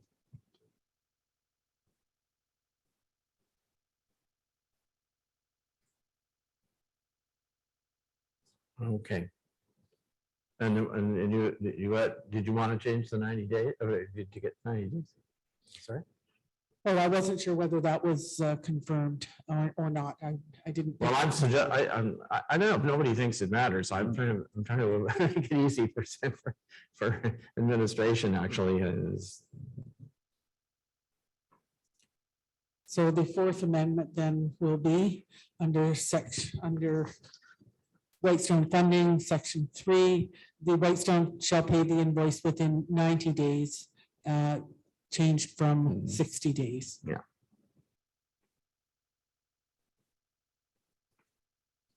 Okay, so those are the, thank you, that is the amendment that I'm proposing. Is there, want to call the roll, please? Thank you. Counselor Gore Matthews, Yes. Counselor Lamb, Yes. Counselor McEwen, Yes. Counselor Woods, Abstain. Mayor Comrie. Yes. Thank you. That motion is carried.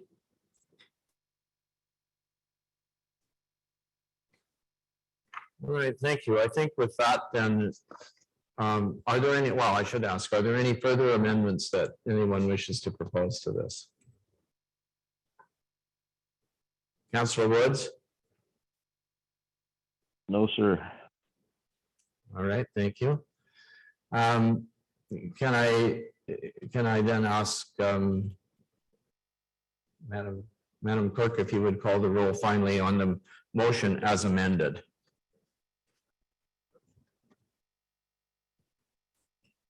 So before I vote on this, I want to make sure that the clerk is confident again that we can do this and sign this agreement, or she can sign this agreement when we're in lame duck. And I guess the argument is,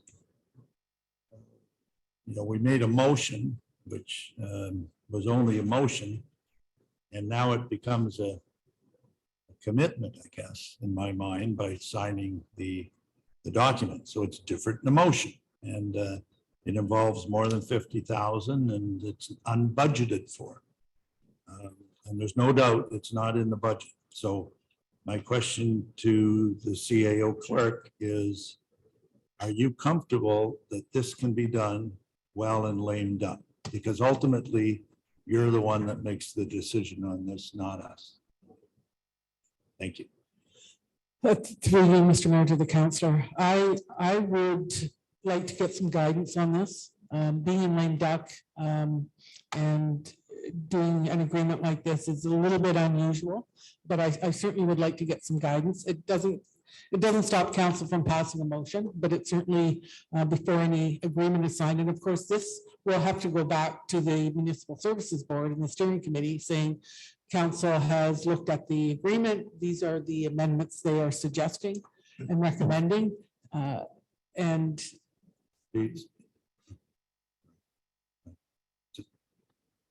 That's the issue. If it goes back to them and they say, fine, isn't that a done deal? Or is the done deal when you physically sign it? So, and when you say I want to get guidance, then that makes me think that, I don't know, like we're on tender ground here, okay? And I'm sure there's some that say, I'll go right ahead and do it. But again, this is a commitment for a lot of dough over a lot of years. So is that a legal opinion that you would be seeking? yes, it would be legal Wouldn't advice. it be safe that before we pass this motion, as to go on to the municipal board, that we get that legal advice that we can do it? And then you could do that for the next meeting. We're not going to debate the thing again. But if you come back and say, hey, the lawyers say it's fine to go ahead, aren't we better to do that, then send it to the municipal board than we are to send it to them and then a week later say, hold the fort, we can't do this, right? I just think there's a process here that again, I'm not suggesting it comes back 2 weeks from now, we change it all, but I think we should have got this by now, actually. But having said that, I think we should defer this and not pass it because it might be not properly passed, I guess. What's the clerk's comment on that, please? My comment remains the same, that I would need to get some legal advice to make sure that council is moving in the right direction, on the right path for this. I think council, from what I see tonight, council is agreeable to a funding agreement. They seem to be agreeable to some wording that's within the funding agreement that protects them from their, with regard to the commitment they made previously. With regard to actually signing the contract, I do want to get some advice on that matter. But again, not to belabor it, but if the joint services, if you send it to the joint services board and say, here it is, this got passed by council, here it is, and they say, good, we had a meeting, we're in agreement. To me, that's a deal, right? And if we made the deal well in lame duck, you know, I don't know. I always believe you get the advice before you make the action. But anyway, I don't know. I'm sorry, it's pretty clear. What we are not permitted to do is to make financial commitments that we haven't already made, new financial commitments. And we talked about this earlier tonight, you know, the issue of, well, if we want to go buy something, a capital asset, we didn't have it in the budget to do that. We didn't have the plan. So somebody could argue, well, you know, you're in lame duck, you shouldn't do that. But this commitment was made by council a long time ago, when it wasn't in lame duck. And we're not changing the commitment in any way, shape, or form. We're saying you're still going to get this amount of money. We're simply clarifying some of the timing of it. So it's not going to be. It's not like we're saying, oh, well, under some circumstances, we would give them another $100,000 or something. If that was the case, then I would agree with you. But this is not a new financial commitment. It is not covered by under lame duck. And that's the legal opinion you're going to get. That's what you'll get. Well, that's fine, but you're not a lawyer, and with all due respect, don't we have to take the direction of our clerk in this matter and not my opinion or your opinion? Like, you can have an opinion, I've got an opinion. What does it matter? The clerk wants to get a legal opinion of whether this is the proper thing to do.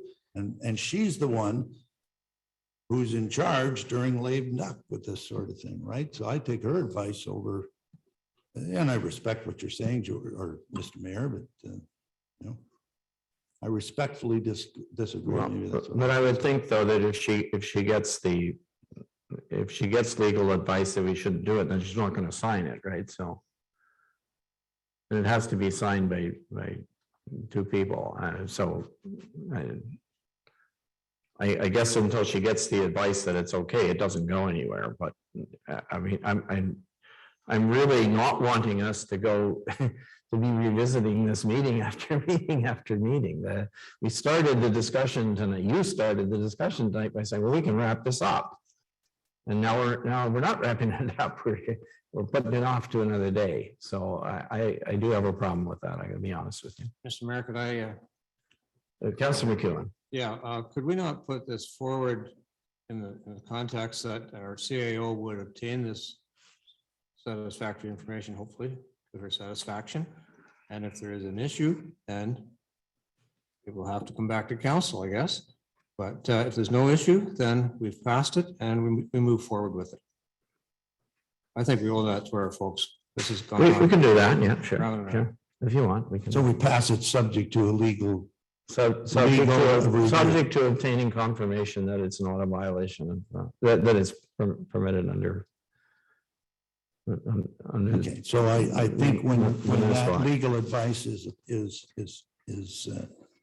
sought, that it should also include the phrase that it's a contentious, not the original thing, but it's a contentious election issue within the municipality. That should be part of the scenario that goes to the lawyers, not just here's what we're doing, right? There's no doubt there's a lot of airtime on all over the place and has been for the last year and a half on this pool. So lawyers have to know that as part of their decision making. So that's fine. And I'm okay with Councilor McEwen's suggestion that it become subject to that review. It's fine, you know. Well, so it's your motion. Do you wish to amend it to read, because it says right now, and that the following amendments be made to the draft agreement, subject to the CO clerk obtaining legal advice on the validity of the agreement. Right. At this time, something. Okay, They come back and say, good to go, we're good to go. so legal advice as to what? Sorry, what? The validity of the motion. All right, I understand. It's the timing of the motion ultimately. Yeah. In respect of lame duck. Yeah. All right, I got it. It's-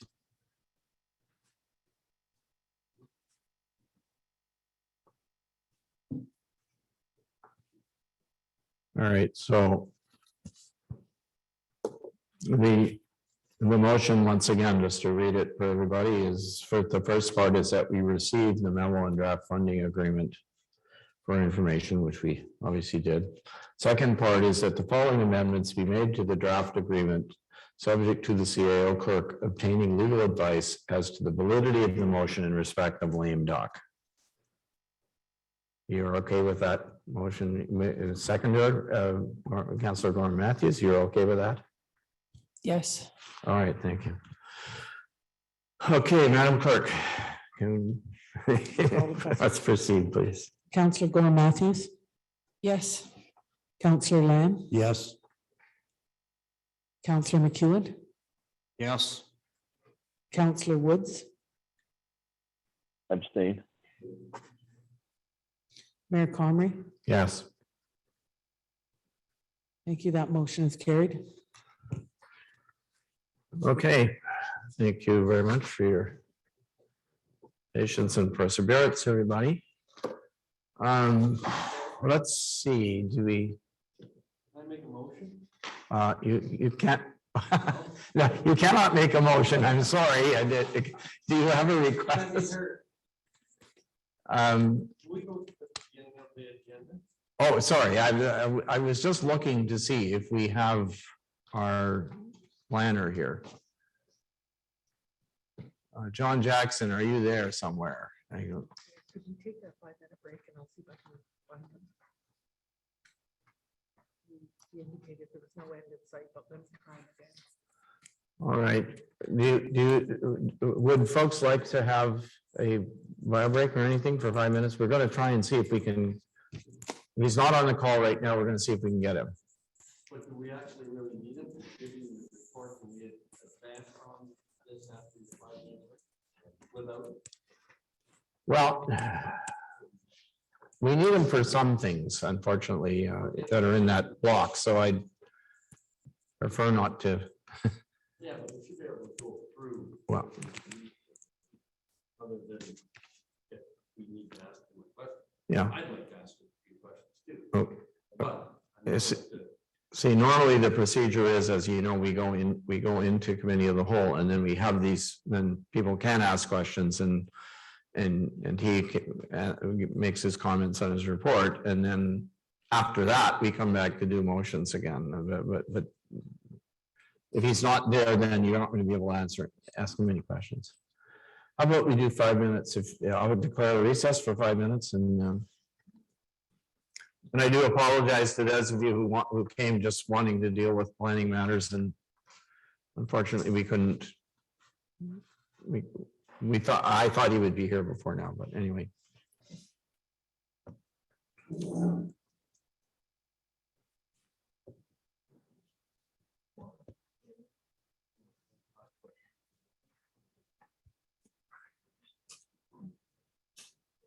At 7:52, he said no end in sight. I will keep you posted. I Where? just asked him how he was doing. Where is he at? This is kind of Perry Sound. I Oh, don't think he's physically there. I think he's on his own. shucks.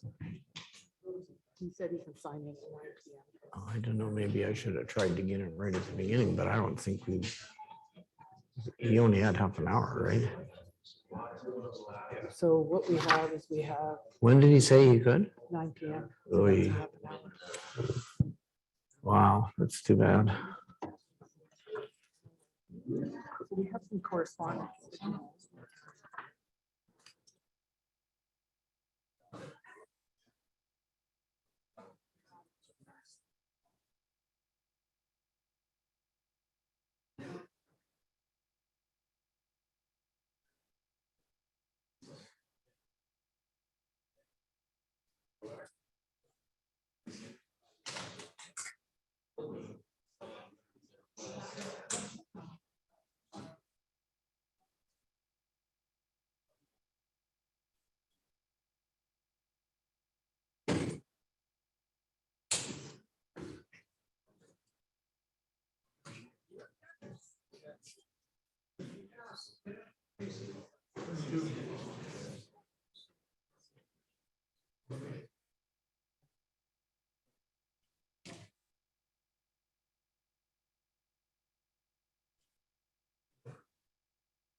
Legs.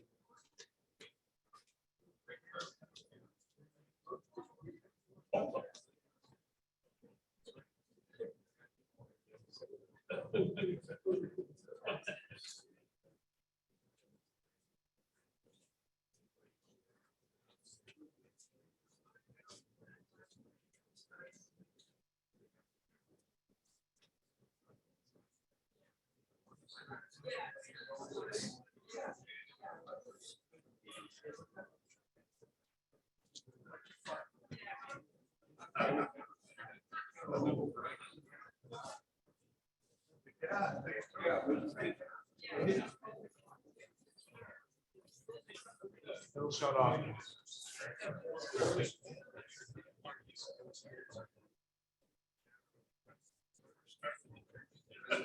Yeah, like, it should go off in a second. Gotta remind people to speak.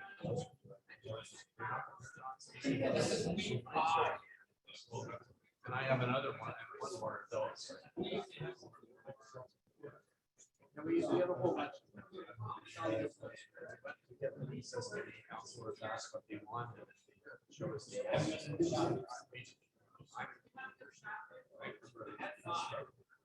the thing is, we get out here.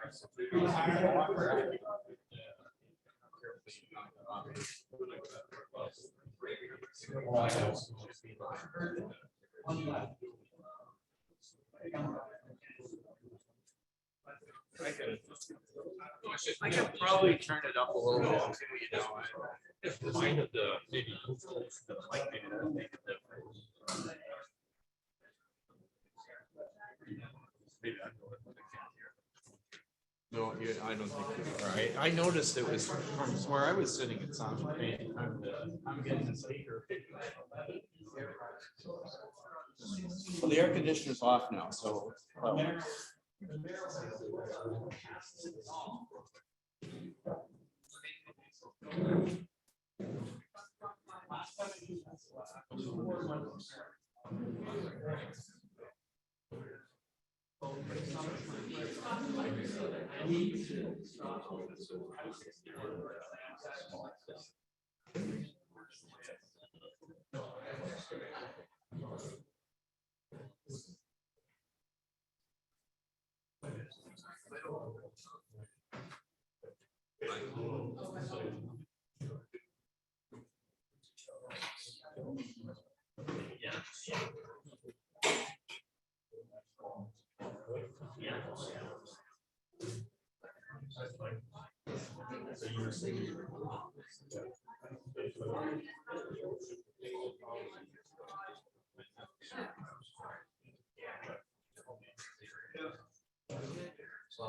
Okay, can we ring a bell?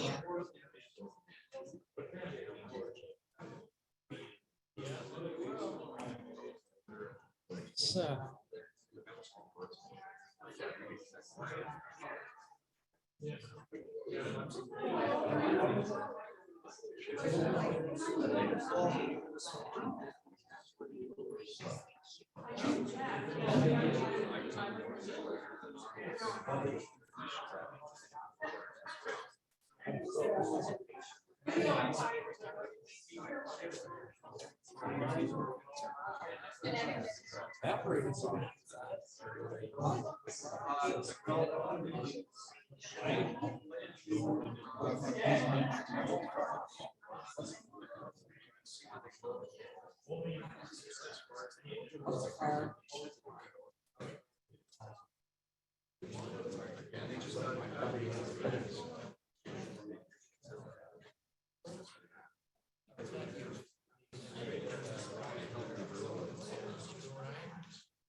Okay.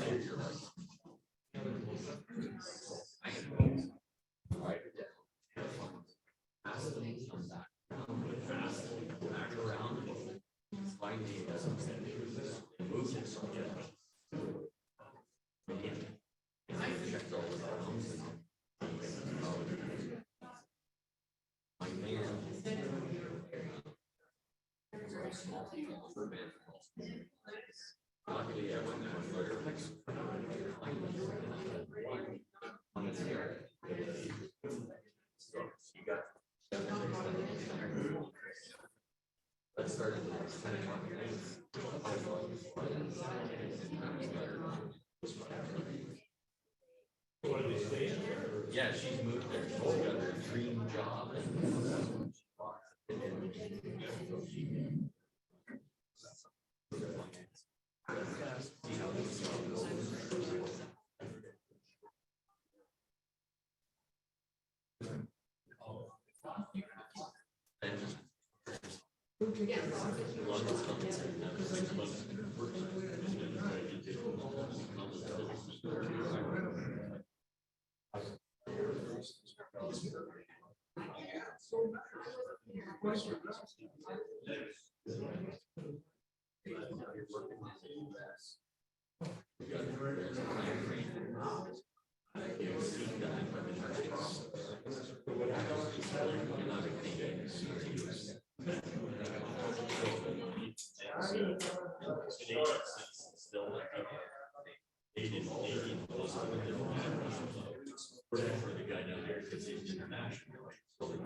No, it was kind of on the camera. Oh, I'm gonna give up that grass. That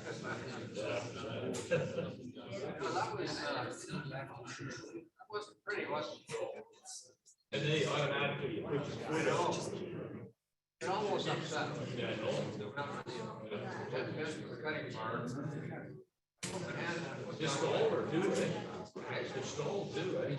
Well, as soon as you put on. Or, just flat on your seat. Yeah. It's a stop line. Yeah. Big 60 feet Some drop. people. My concern was. That was the.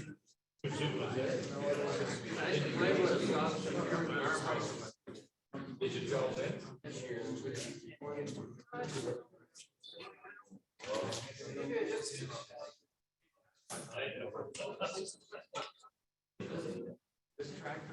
Well, I shouldn't have been up in there anyway with it. I think it was going a little fast though. It was. Turned it too quick. That's exactly what I was doing. I said, "Look, it's fast." If I would have gone slower, I would have had a good control better. Well, lesson learned. Get somebody else to do it. Mine was probably on council.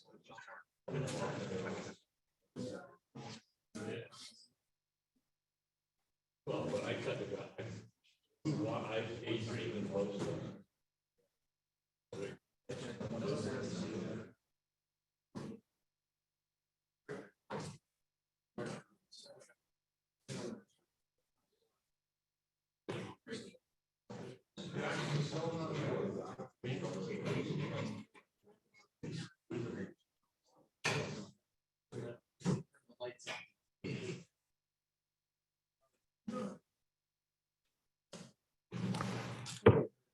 Ladies and gentlemen, again, our apologies.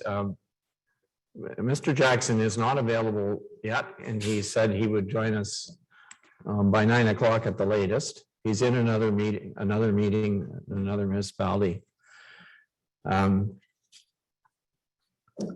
So what we're going to do is we're going to continue with what we can. We have a couple of things we can deal with, and I don't know if they're going to take 15 minutes, but we might as well go as far as we can with the agenda till we, and I guess then we'll try and we'll see what we can do without him then at that point.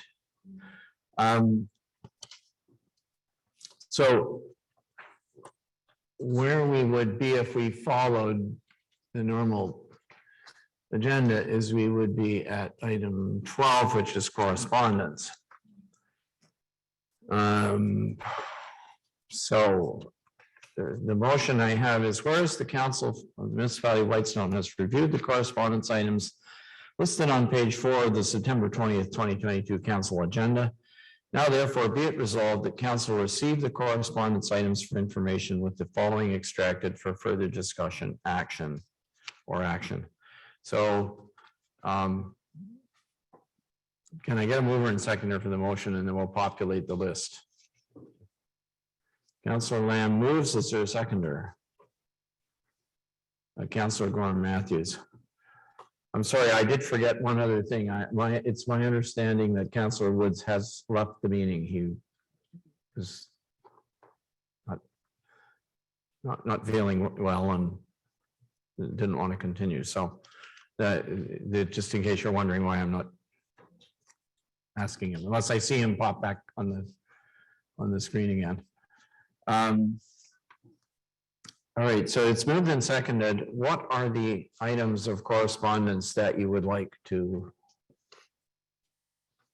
discuss? I'm going to get my list out here so we can see. Huh.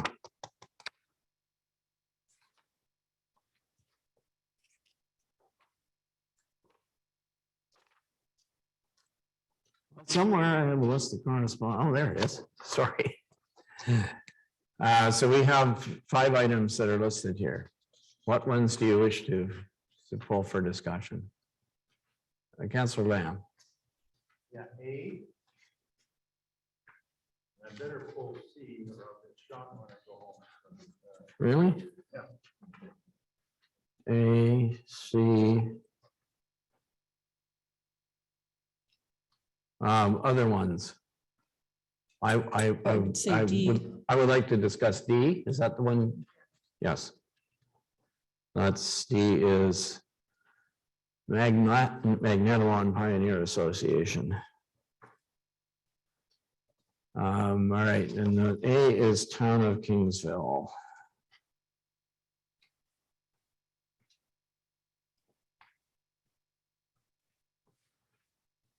All right, so if that's our list,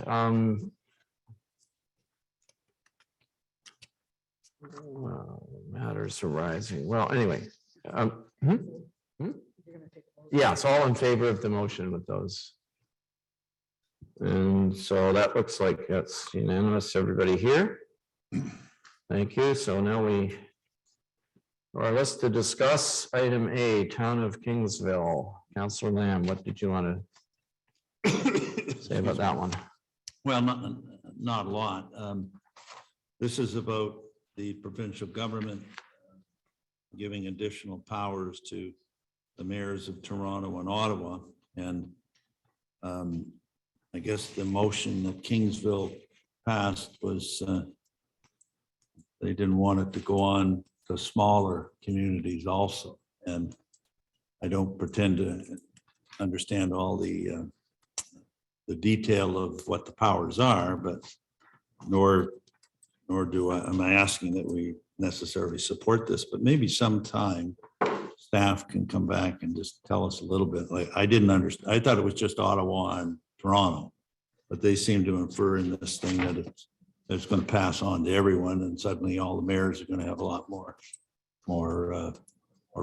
powers over the CAOs and stuff like that. So I think that's a topic worthy of discussion if there's merit to that. I don't know if there is. And then I don't know whether the CAO or the mayor can enlighten us on that. No, I'm not suggesting we do anything with it, but other than maybe a report at some point or something. Thank you. Okay, thanks. Well, I mean, I can just tell you two things very quickly. The first thing, and you'll know if you saw this particular resolution that went through the legislature, but it's the powers are with that those two mayors will have are with respect to the building of or the creation of affordable attainable housing. They're not general powers about anything. they're when that was passed, there was a question that people asked, well, what about all the other, there's 400 and some municipalities in Ontario. What about all the other ones? And the premier said, oh, well, we could maybe extend it to some other ones. And I absolutely don't know what what the intent of that was. I don't think he intended to extend it to the mayor of Kingsville, and I don't think he intended to extend it to the mayor of Whitestone. But I guess Kingsville was kind of saying, "Hey, we don't want to take advantage of this." It's my interpretation of their motion, but. Okay, well, I don't think they're in a lot of danger, but I mean, if I don't know who you would ask other than the premier. This came as a comment from the premier. Anyway, that's all I can tell you. I agree with Kingsville. Yeah. That's all I want. Thanks. I guess if we find out more, I mean, I'm surprised. Forget about the report. I'm surprised some reporter hasn't asked for a comment on it, and it is in the news, but maybe they have, and I just missed it. So how about item C? Yeah, this is actually an email from my wife who unfortunately 6 or 8 weeks ago broke her leg, and he was here in the community hall and had to go to the washroom and had to sort of bum her way in through the walker, and then when she was trying to get out, she couldn't get out. And I don't know who let her out, but there's no handicap buttons on either side of our washroom. And she received a reply that, they'd look at it and try to put something in the capital budget next year, which is fine. She didn't think at that time it was quite quick enough, and I disagreed with her. I said, but anyway, I did a little research. We don't have handicap accessible buttons in our washroom at the library. We don't have them at the Dundome. We don't have them. I checked, but I suspect they're not in the washroom in the municipal side. I ran into this one other time. Same thing when I was actually injured and couldn't get in. And so anyway, I think we need to put in the budget next year the cost of, at least for debate of the new council, the cost of putting handicap accessible buttons all over. And I realized by 2025, the Ontario Accessibility Act comes in, and I don't know whether that would capture it at that time, but we shouldn't be waiting till 2025. Got an aging population in Whitestone, a lot of seniors. Maybe she's the first complaint, but anyway, so that's all. I don't want any action other than, for it to be looked at by the new council. All right, thank you. So item D, Councillor Gorham Matthews, I was going to comment on this one, but Councillor Gorham Matthews raised it, so I'll let you go first. Yeah, I thank you, Mr. Mayor. I was just bringing it up because I thought it was a valid letter in terms of their request. That section of the municipality is heavily traveled by people that not necessarily are ratepayers. And the ratepayers that do live at the end of this road bear the brunt of maintaining it for everyone to enjoy. And I think if we can consider their request to increase their number of kilometers that we consider as part of the road grant, it will greatly reduce their their financial burden and increase the safety for everyone that has to use that section of the road. Okay, thank you. That's pretty much what I was going to say to you, but I'm going to suggest we go further, and I'm going to test this when we come to the after correspondence, there's a section on sort of resolutions after.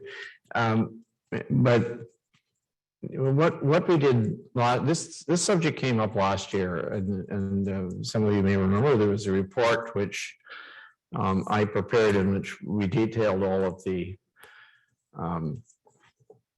all of the background material related to this trail. And this is the trail that leads to Bolger Landing. It's in total, it's just under 10 kilometers in length. It starts at the end of the Clear Lake, the municipally maintained portion of Clear Lake Road. It goes over to Black Lake.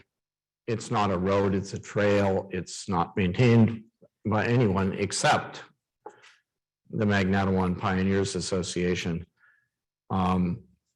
Anyway, it goes from there up by Round Lake, it goes north along the hydro right of way where the high voltage line runs.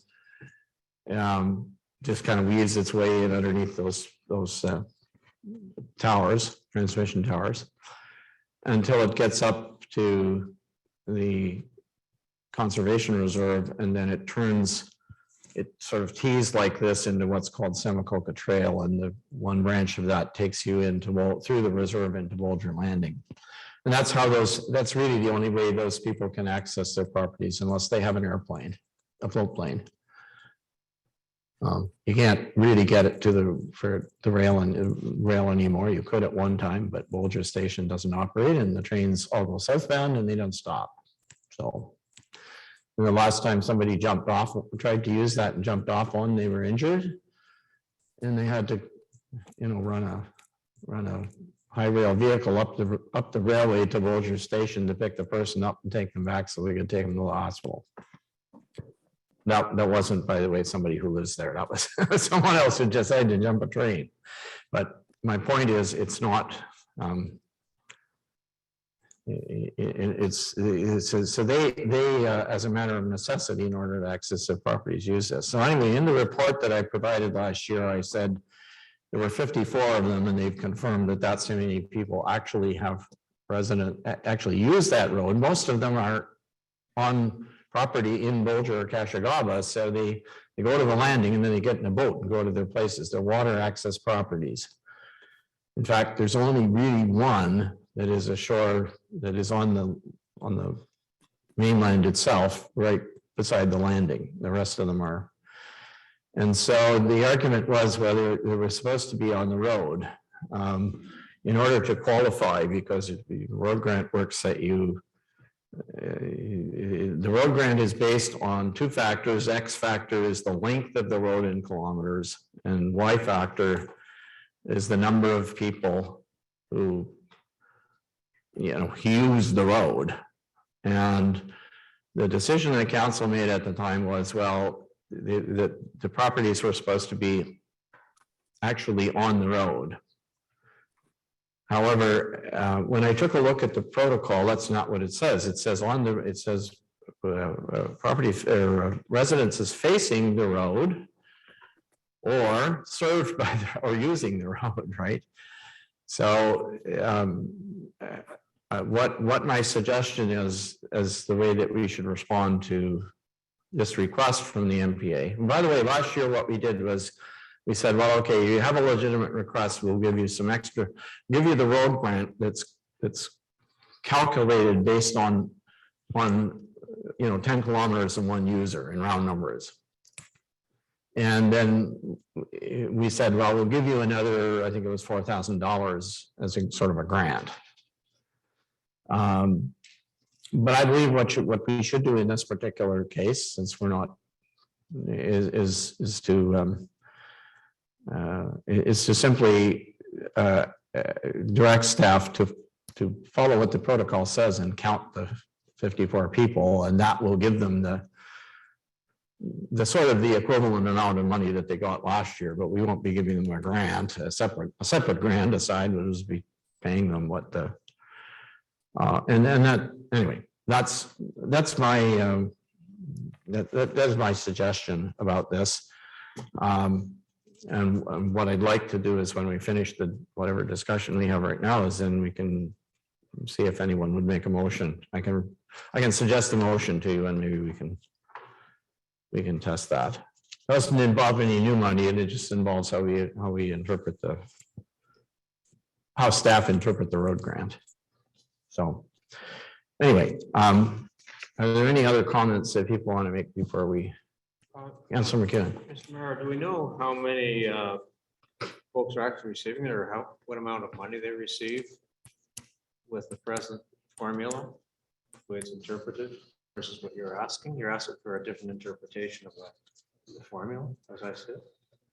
To include all the people Yeah. from the end of the road. If they were all included, do we know what the dollars are? Last year, well, you know, I have this. They gave us what they received last. I think I can maybe find the answer to your question. 1 second.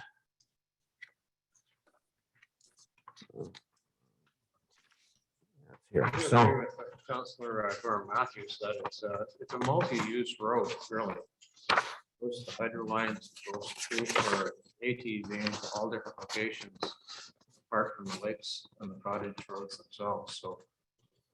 They're private roads, they're, I guess it's not private roads, but they're M&R roads, another agency roads back there. If we can assist them, I'd be all for it. I know it's within reason. Fortunately, they're volunteering to maintain the road. That's good to see. They're not asking us to take over, which you couldn't do anyway. You know, thank you. Let me try and answer the question if you don't mind. And I'm looking at the report that I provided to council about this time, or I think it was August of last year.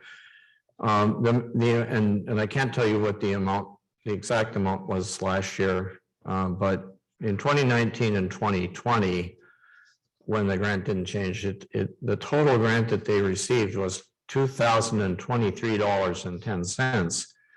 And it was based on a total length of about, I think it was 8. No, it says actually it was 6 kilometers. And I think right now it's actually longer than that. But anyway, oh, no, sorry, 2 kilometers. It was 8 kilometers because the 2 kilometers were treated as a separate road in the table. And 0 households. Okay, so, you know, kilometers are paid out $337.18 a kilometer, or they were in 2020. And households were the Y factor was $51.25 a household. So, but they were not given credit for any households because the theory was, well, there actually aren't any houses on the road. And it turns out there is one, but that didn't get counted. So then what happened was that council, if I go back to what was suggested, the road grant would have increased to a total of $6,219.47 based on, this was in 2021, based on 9.7 kilometers at $347.30 a kilometer, plus 54 households at $52.79 per household. So what council did was they said, okay, you get the grant based on the 0. I think it was based on one household, maybe, or 0, but then they agreed to give them another $4,000. So essentially what they got was about 6,000, somewhere in that, and they got the same, more or less the same amount of money, let's say. So this year it would have gone up by 3%. So if you took that $6,220 and added 3% to it, that's what they would get. Okay, is that? I don't know, I guess if you have a quick question, we don't normally take questions for the public at this moment. Are you including the cottages on Miskoway as well that access in that 54 residents in the cottages to the north, like on Little's Back and the other ones? Because there's more residents in those areas that are using that road than what you're counting for on Bolger and Cashy. You're talking the ones on the Muskokway? Yeah, are you including those in the numbers? Because those guys also use. Well, they had, and if you look at their memo, they're counting, I think, three residences on Muskokway. Maybe there's 4 there, then there's 2 to the north, right? There's on Little's Back, there's another. Yeah. There, and there's another one further up. Yeah, and I don't know that it's possible, so keep in mind, this is a cottagers association, and maybe they are not. Those people have not joined them, or they're not aware of it. I mean, they're operating on the number of people that they know about. When I did the count, and they came up with the same number, interestingly. So it's possible that some of the properties are vacant or something, because what I did to get the 54, when I did the report a year ago, is I took it off the West Prairie Sound Geography Network, showing where residences, where actual occupied properties were, right? So, but it's, I mean, I'm not trying to get it exact. I'm just trying to get them the same amount of money that we gave them last year, more or less, plus maybe the 3%. And is that enough? Well, if you read the report, you'll know they're saying it's not. Okay, I'll take one more question or comment. I just have a really, really quick question, Mr. Mayor. If you're gonna start counting water access lots on this, how many other water access lots would that account for all the other lakes in the municipality that have cottages? And to that, I think for Bolger Lake, if I'm correct, I think the main road is a hydro easement. And the second part of the road, I think, is on MEC property. From what I understand, currently there's a big lawsuit that they're saying that's not a road. So I think you just need to be very careful in how the municipality handles it out. I think it's very important that the road grant be given. I think you have to make sure the protocols, and if it's going to count for water access lots, the 57 Bolger might be a good idea. Maybe it'd be for staff to go and count all the other water access lots and hundreds of cottages that would be getting the road grant. That's all. I guess okay. You're asking two questions. The first question. Most of the other, I mean, there are lots of water access properties on Lake Segre, but most of those, the municipality maintains the road or contributes to it. So if you take Shawanaga, for example, there's a beach road. I mean, people have their private roads, they get grants for those. Beach road to that landing, municipality Whitestone maintains that road in the summer. Right, so we're already paying for it. Same on the Washkesh. I mean, there's a very large number of people who use, but the municipality is paying for, substantially towards that landing. There's Alts Road landing, there's Parkwood Bay, there's lots of other private land. Well, but they do have a public landing they can use, right? This is the only, you gotta understand, this is the only way these people can get to their property. And what they're doing is if they were the only users of this road, I'm using the term road very advisedly. If you ever go back there, you'll understand. But they're the only people that are maintaining it, but they're not the only people that are using it. The public is using it, and they're using it with great big, jacked up ATV type vehicles. and they're ripping it apart. If they were the only users, they could maintain it in passable shape for their purpose, but they're actually putting their own money out to pay for it because it's public landing, but there's no restriction. You're crossing M&R and MEC property, and there's no restriction on who can go through it. As far as the MECP is concerned, right now they're not maintaining an MECP because there's a dispute going on, but they have a right. They have a right to go through that was created when that conservation reserve was, was created, and that'll get settled. It's not preventing, well, anyway, that's not part of this, and they actually aren't, none of their road grant that they'd be spending right away is going to go on to MEC property until the whole thing is settled, right? It's all for use either at the landing or on the parts way before that. Okay, so look, I see Mr. Jackson back with us. I want to kind of wrap this up. That's what I was going to suggest is a motion, if I could get somebody to move this, and then we'll get out of correspondence and get back to planning. Here's the motion: that the Council of the Municipality of Whitestone does hereby receive for information correspondence item D, it's actually Magnata Pioneer Association, request for additional funding for roads leading to Bolger Landing through the road grant program dated September 13th, 2022. And that the Council of the Municipality of Whitestone does hereby direct staff to count residences / households that use the roads in their application of the road grant protocol. And this is specific to Bolger Landing. Okay, we're not trying to make it I'm trying to have them go back and look at every other place that this might apply. So I'm going to test this. Would someone be prepared to make that motion?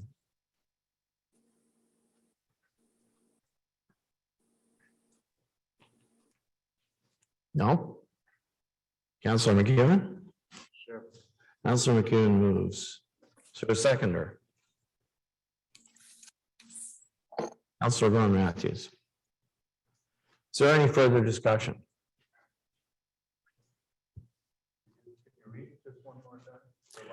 Yeah, the last part says, and that the Council of the Municipality of Whitestone does hereby direct staff to count residences / households that use the roads in their application of the road grant protocol to, and I say to Bolger Landing.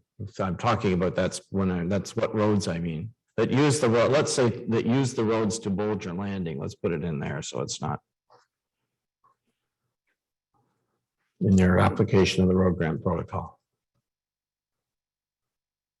And this will result in us giving them approximately what we gave them last year. They've already spent 20 grand this year, by the way, of their own money, approximately. You saw that in the report. Anything else? Okay, I'll call the question. Anybody want to record it? It's up to you to call the. We're all here. All those in favor, you can see. Anyone opposed? No. All right, thank you. That motion is carried. All right, now if we can go back, we now have Mr. Jackson on the call, and we can go back to development items. So could I get a motion to move into committee of the whole, please? Okay, I saw Councilor Gordon Matthews move and Councilor Lamb seconded, and it's 9:15, let's say. All those in favor of that? Okay.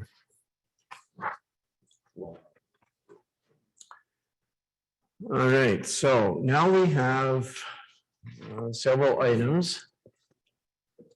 We'll just go back and get them up. The first one is a rezoning matter involving Mr. Greenwood, who is here. This is property at 1686 Highway 124, which is the site of the former McPhee sawmill down the road towards Pines there. Anyway, Mr. Jackson, welcome. I hope you're in a cheery mood after your last meeting. Well, I probably had 60 or 7 people oppose a project that I was doing for district social housing. But anyway, thank you for your indulgence, council. Would you like to introduce this matter, please? 5.1. I can. I think both Michelle and I are completely aware of what happened and the backstory here. Ted Greenwood is the owner of the old, I call it the McPhee sawmill, just down the road on Highway 124. And he bought it as an investment. And when he decided that he would like to resell the property, there was an inquiry made about the zoning, and it turned out that the zoning didn't match the impact tax status, which was obviously industrial, because this piece of property has been industrial for decades. And he's concerned that he can't advertise it industrial because the actual zoning of the property is rural. That has created a problem for him, and he would like the zoning changed. The reality is to change that zoning to industrial, which I think is probably a supporting kind of request. We've got to go through the process of an actual rezoning to change it from rural to general industrial M1. And I don't know if council would be concerned about that request. I don't know. I know Ted feels that there was an error along the way, and I certainly haven't found one. I can understand the misunderstanding that it should have been zoned industrial, but it is rural and has essentially the only different zoning it had historically. It had a pit zoning on it, apparently erroneously, because it never was a pit in any part of its past. So, but going forward, I think it probably should have an industrial zone on it. Certainly, if someone came along and wanted to use it for a sawmill use, it's obviously enshrined in terms of its legal non-conforming entitlements. But I'm sure Ted has invested it in this property, thinking that he could actually market it for whatever use might be permitted in an M1 zone, of which we know there are a broad list of uses. So it's all about, I gather, if council has any trepidation about it going forward as an application straight up to go from RU to M1. All right, thank you very much. Mr. Greenwood is here, and if you would like for a minute to. Yeah, I got lots of do. Oh, you have. We need to get. We'll get one to you. Okay. Yeah, I'm sorry. We do need to provide you with the mic. Oh, yeah. Would you do that, please? Thank you.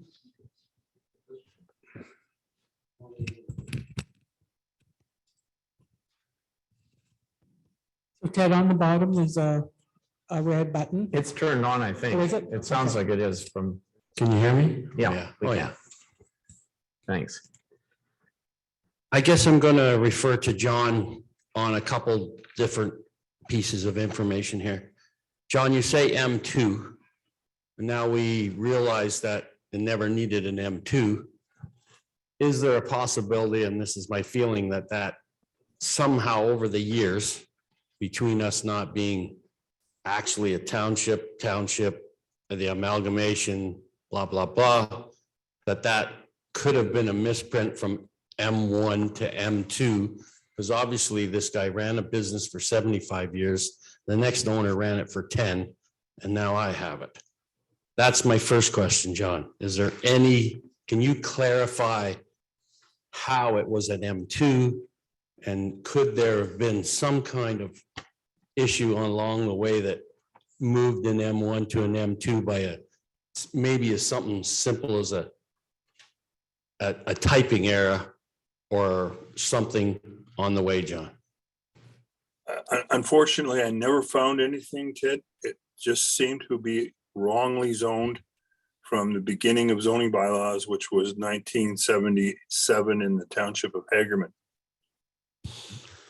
Okay, my next question is, when the Lundy family separated the lot and actually sold the sawmill to Mr. McPhee, that would have went through Rose. Her paperwork shows, and it's in your documentation, she had requirements to get the properties zoned and surveyed, right? And the planning authorizations and stuff, and we all know council or the municipality does not allow you to sever until all the recommendations are fulfilled. And we know that. Now, if you go to page 18, and you see on there the requirements are 1, A, B, and C, 2, 3, 4, 5, and 6. Okay, so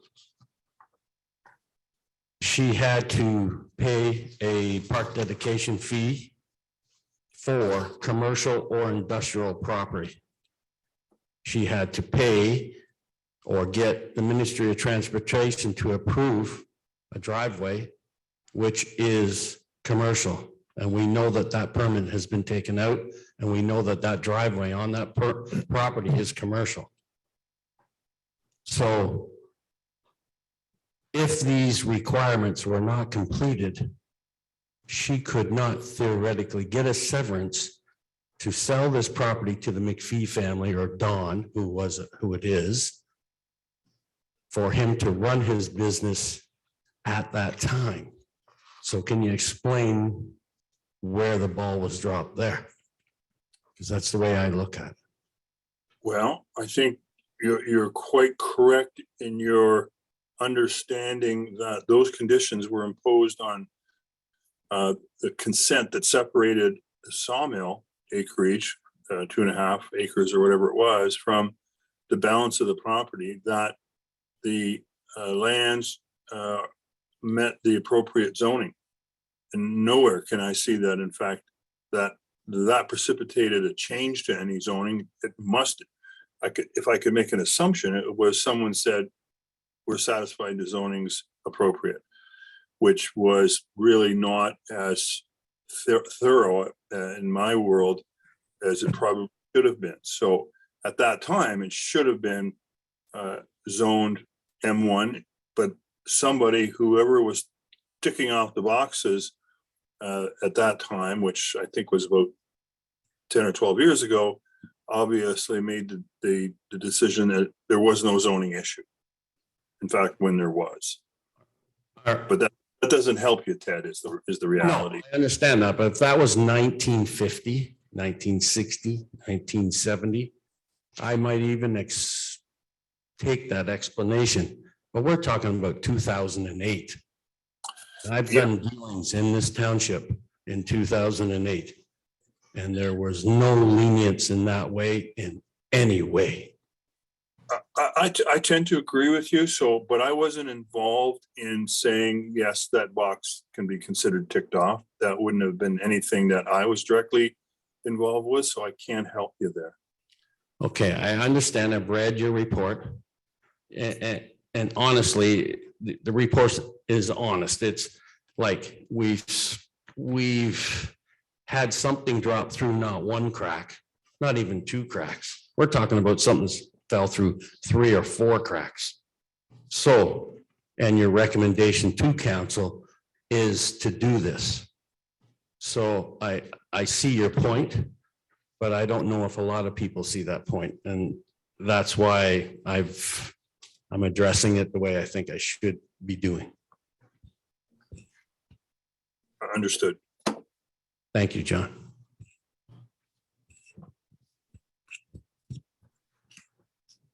All right, thank you. I would just make an observation, which is that if you go back some ways in history, there were sawmills on quite a few farm properties in this area. And that has long been considered a legitimate use of rural property, right? So I'm not convinced that, would we do it today? No, I agree with you that you're right, but I think that precedent was common in people's minds that, okay, yeah, if somebody wants to, and that property, I'm absolutely sure it was originally farm property before it got severed and it was rural, right?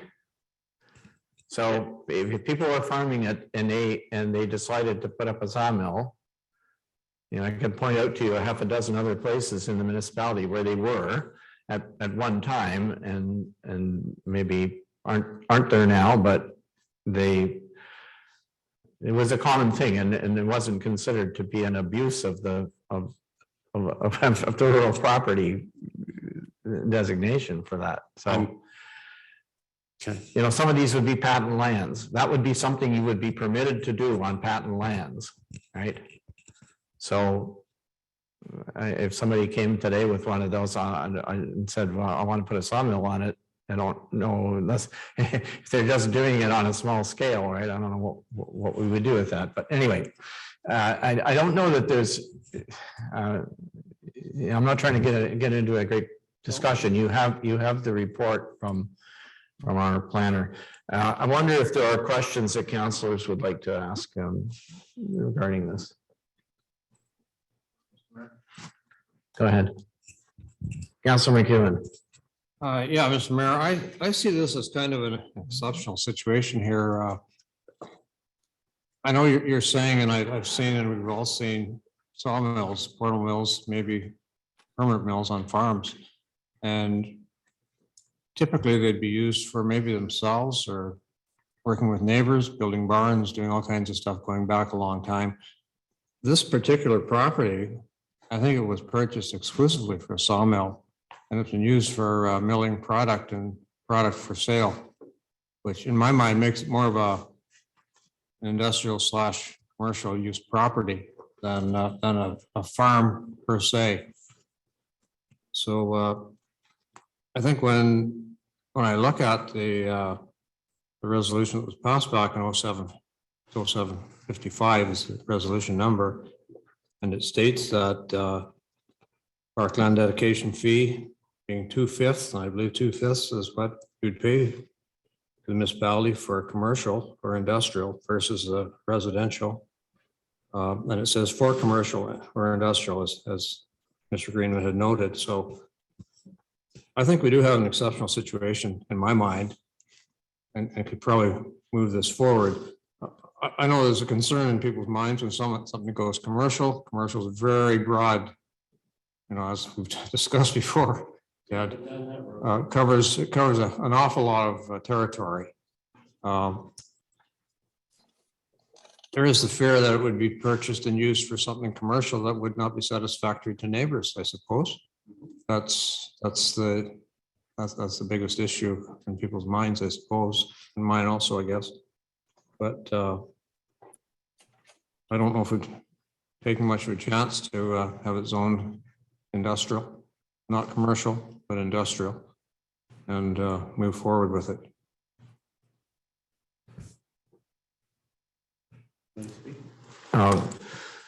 Well, yeah, go ahead. I'm not asking for commercial here. Commercial's a different weapon. Industrial. M1. Industrial is fine. I'm just asking for it to be what it should be. That's my point. Councillor Lamb? Yeah, better turn my mic on here. Yeah, and I don't disagree with Ted. You know, all indications from what I read is it's commercial. Industrial, I guess it has a commercial entrance. I had circled number 5 long before Ted spoke, because that is the determining thing to me.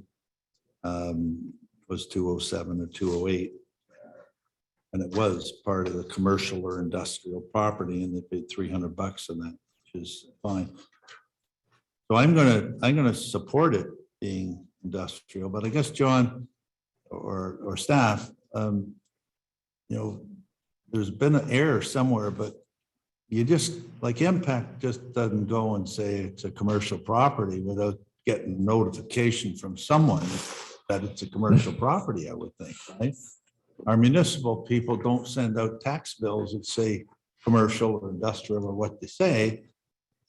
Someone had to direct them to do it. So, you know, all these things are indications that the full intent was that this be whatever, commercial, industrial, or whatever. And we're just correcting what I think is a clerical error that was uncovered. Now, I know there's people that say, well, you know, your lawyer should have caught it when you bought the property, and maybe, quite frankly, they should have, right?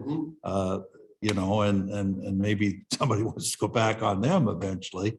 But because I would think through realty and lawyers and whatever, that somewhere someone must have, my guess is, provided you a document, maybe you didn't see it, or yeah, I don't know, and that said what it was, right?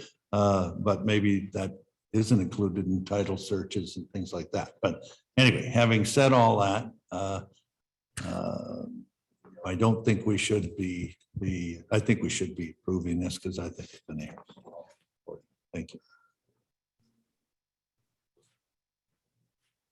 Other Councillor Ron Matthews.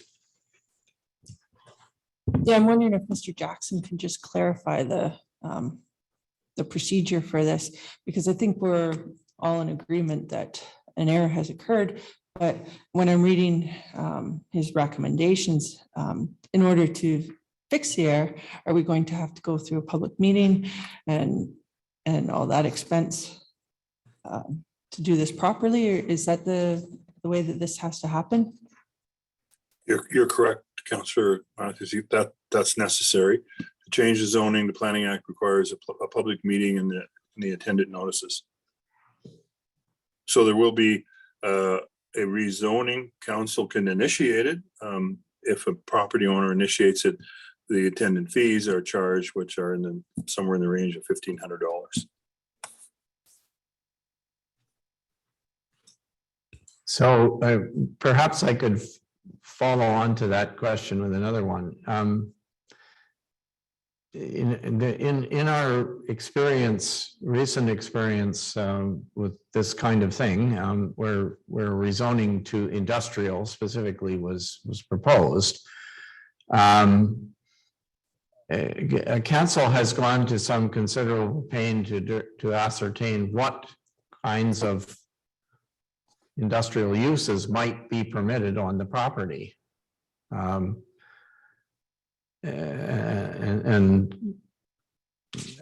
I know that the applicant, Mr. Greenwood, is familiar with this process because he's been through it before.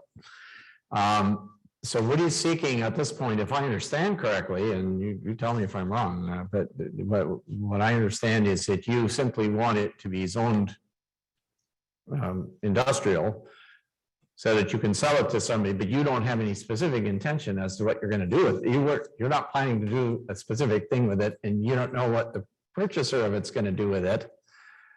And I'm just wondering, my question to Mr. Jackson is, okay, there's a very, very large laundry list of things that you can do on an industrial lands.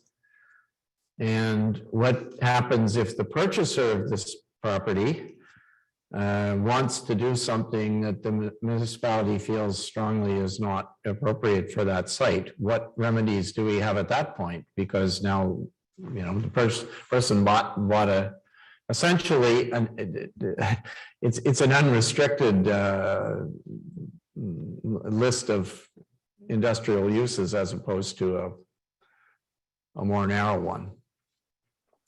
So what's to prevent somebody from doing something that let's say everybody in the municipality would agree is not an appropriate use for that property? Well, it's, I think there's nothing that you could prevent that was in the list of permitted uses in the M1 zone. The distinction here probably is, if you think about it, we're all kind of concluding that it should have been an M1 zone. So the question is somewhat academic.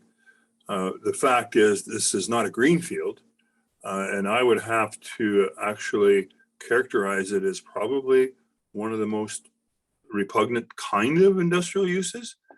For example, years and years and years of sawmill operation creates a very significant environmental, almost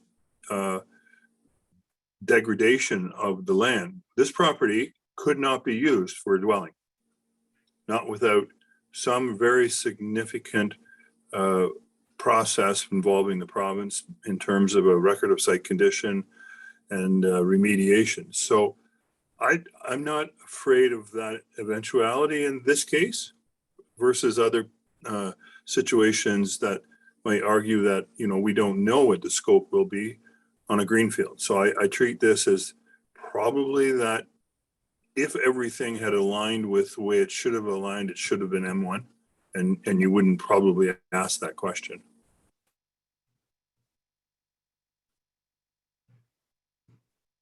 You're saying it is not a greenfield, it's a brownfield? Is that your? Yes. Yes.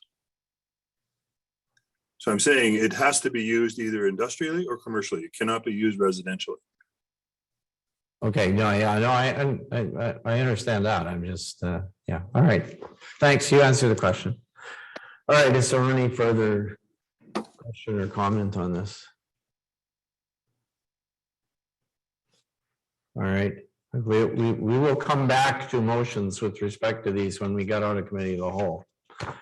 So let's move on then, if we can, to item 5.2, which is an application to purchase and close a municipal road allowance, which is in the village of Whitestone, and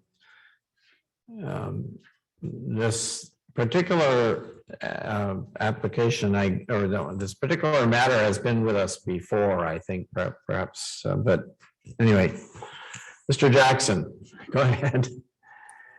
Thank you. This application, you're right, has been around for a number of months as an application to purchase a part of the road allowance owned by the municipality.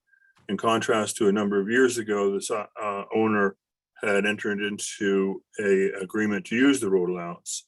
And one of the rationales, as I understand it, is that they wish to avoid the need to add liability insurance to the policies that they hold respecting this matter. And so they just simply want to change it from an agreement to cross to purchase of the road allowance to gain access to their acreage on the south side of the concession allowance.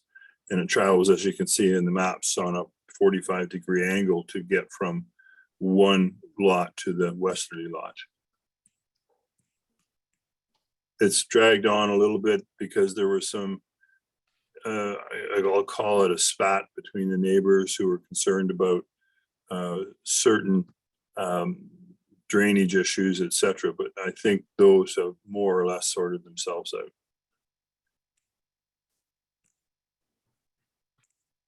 Okay, yeah, thank you. Are any of the applicants here, in fact? James Edison. Okay, thank you.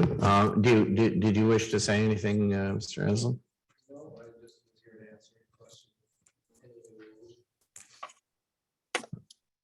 question. Okay, well, we'll see if anybody has questions or comments, and if they involve a response from the applicant, we'll go ahead, Councilor McEwen. Yeah, Mr. Mayor, just a question. I'm not sure if it's possible to Mr. Jackson, but the footprint of the part that they're purchasing or trying to obtain from the municipality, is it the same footprint as the previous? It looks to be only part of what was deemed a permission or whatever the agreement was with the municipality in the past. Now it's a smaller chunk. I'm just wondering if it needs a survey or if it's specific. Any land that's going to be transferred has to be in a describable format, so a survey will be required. Whereas in the former agreement, it was just a location, not a survey. So this will be precise in terms of the lands that the municipality will be conveying to the neighboring property owner. Okay, thanks. That answers it. Okay, thank you. Other questions? Councilor Lab, do you have a question? Yeah, have all the neighbors, like, there are other people on that road, and I guess my first question is, has there been a notification to all the other people who, I mean, when we sell road allowances, we just don't have a one application and say, there you go. There's a whole public process of that, and there are other properties hitting that road and whatever. I don't know, maybe I'm wrong, but that's a question I have. Yeah, there is a, We'll ask that question because that was a question I had as well. so the routine is similar to a short road allowance where we agree as a council to consider the sale in principle, subject to following the municipality's procedures. So once that you get to that point, then the applicant who wishes to acquire the land has it surveyed, and then that is advertised and posted so that it is a public process and then goes to a public meeting for a bylaw enactment by the municipality. So there's still a lot of public opportunities going forward with these kinds of applications.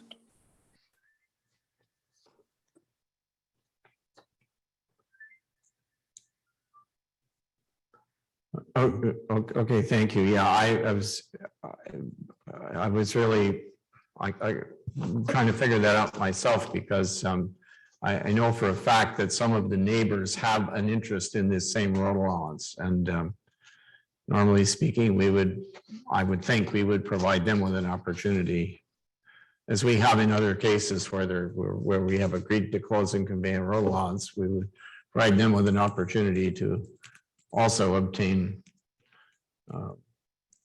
rights to use it at least, or whatever, so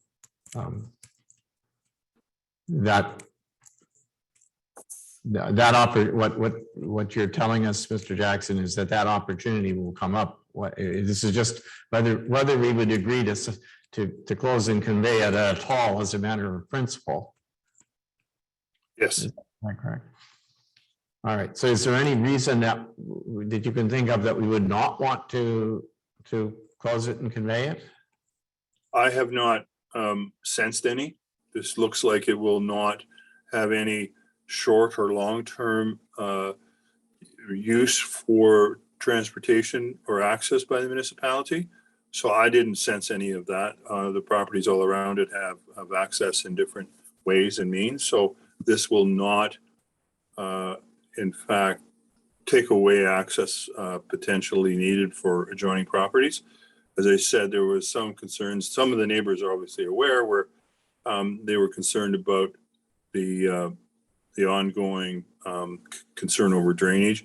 I mean, this access road's been in use for many, many years. And so the neighbors are all aware of it. Let me put it that way. And they will have another formal opportunity to make submissions to council when it decides on a bylaw to actually convey this property. Okay, thanks. Since the applicant is here, can I ask you, Mr. Enslin, is your intent to develop the property or what would it's? No, Can you we, tell us anything about what the we problem is you're only, trying to we solve? only use the property for hunting is what we do, but we are, excuse me, we're landlocked. So we have an easement. Yeah. It's, excuse me, it's, yeah, it's a right of way. It's an easement from an adjoining property, and we have to cross a road allowance to enter this property. So the township asks us every year to provide them with insurance papers so that we can cross the property. We have to take out a separate insurance policy. So instead of the township being liable for any crossing of this property, we just are offering to purchase. Oh, I it. see. Yeah. Okay. All right. All right. Well, thank you. Are there any further questions or comments? Mr. Mayor, just one question I Yeah. could of the applicant. Go ahead. So the neighbors are totally aware of what's going on, eh? Like I know there's Mars and there's some other people I've known back there over the years. Yeah, and I'm certain that they are because we have been there for several years. There has been questions that have been brought forth to us from the Ministry of Transportation with regards to culvert. Mars have never spoken to us about anything.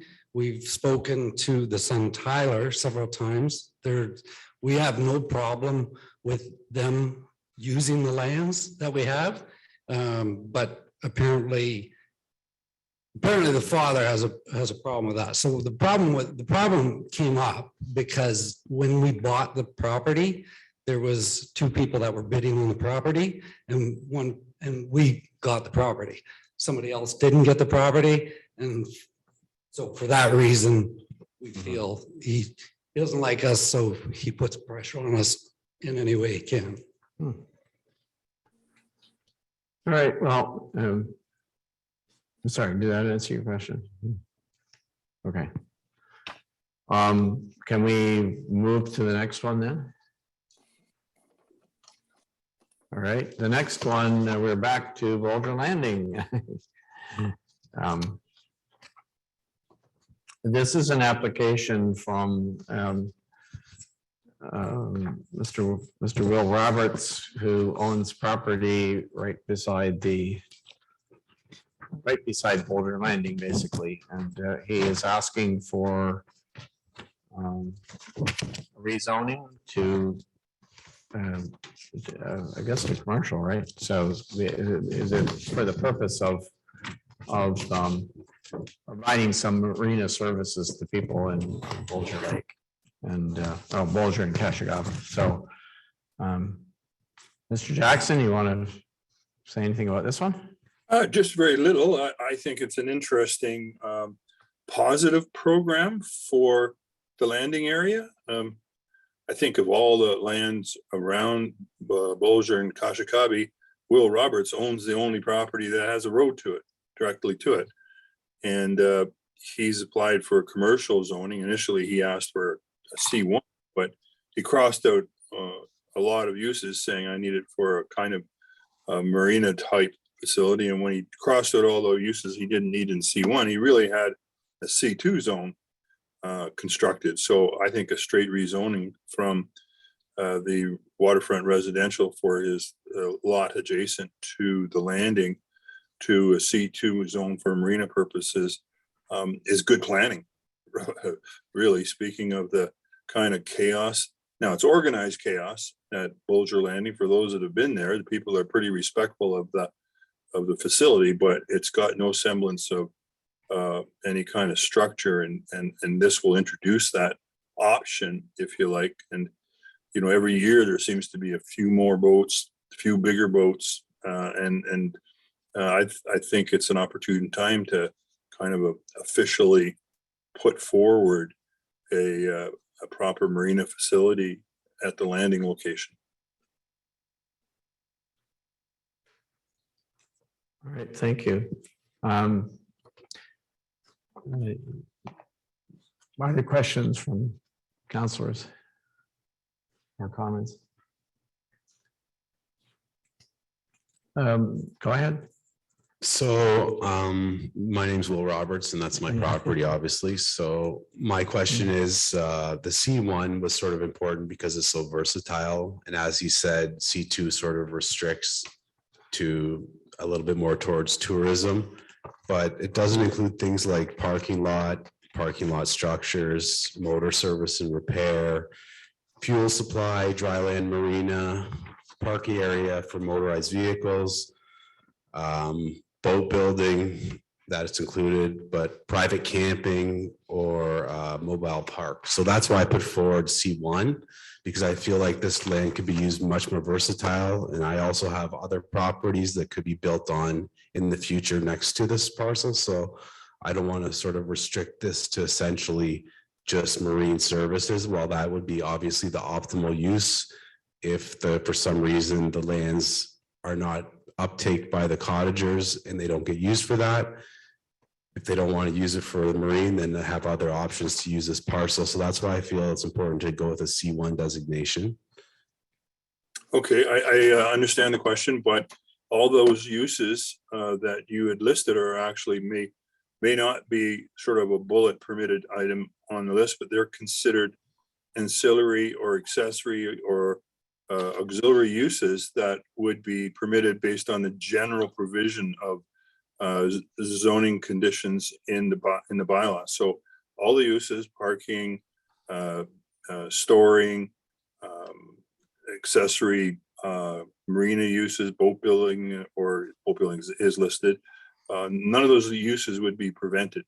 So the C2 use would, I think, be a good fit for you. It wouldn't restrict any of those items that you'd like to potentially leverage in the future should you find it necessary to be more viable. Those are all included in the C2 zone, even though they're not specifically identified. It says existing trailer park. So does that mean there has to be one there in order for it to? Yeah, trailer park's kind of a different animal opposed to, let's say, cabins or such. I think that the notion is that a trailer park creates a potential objectionable use if not regulated or controlled. So it's not automatically in that list.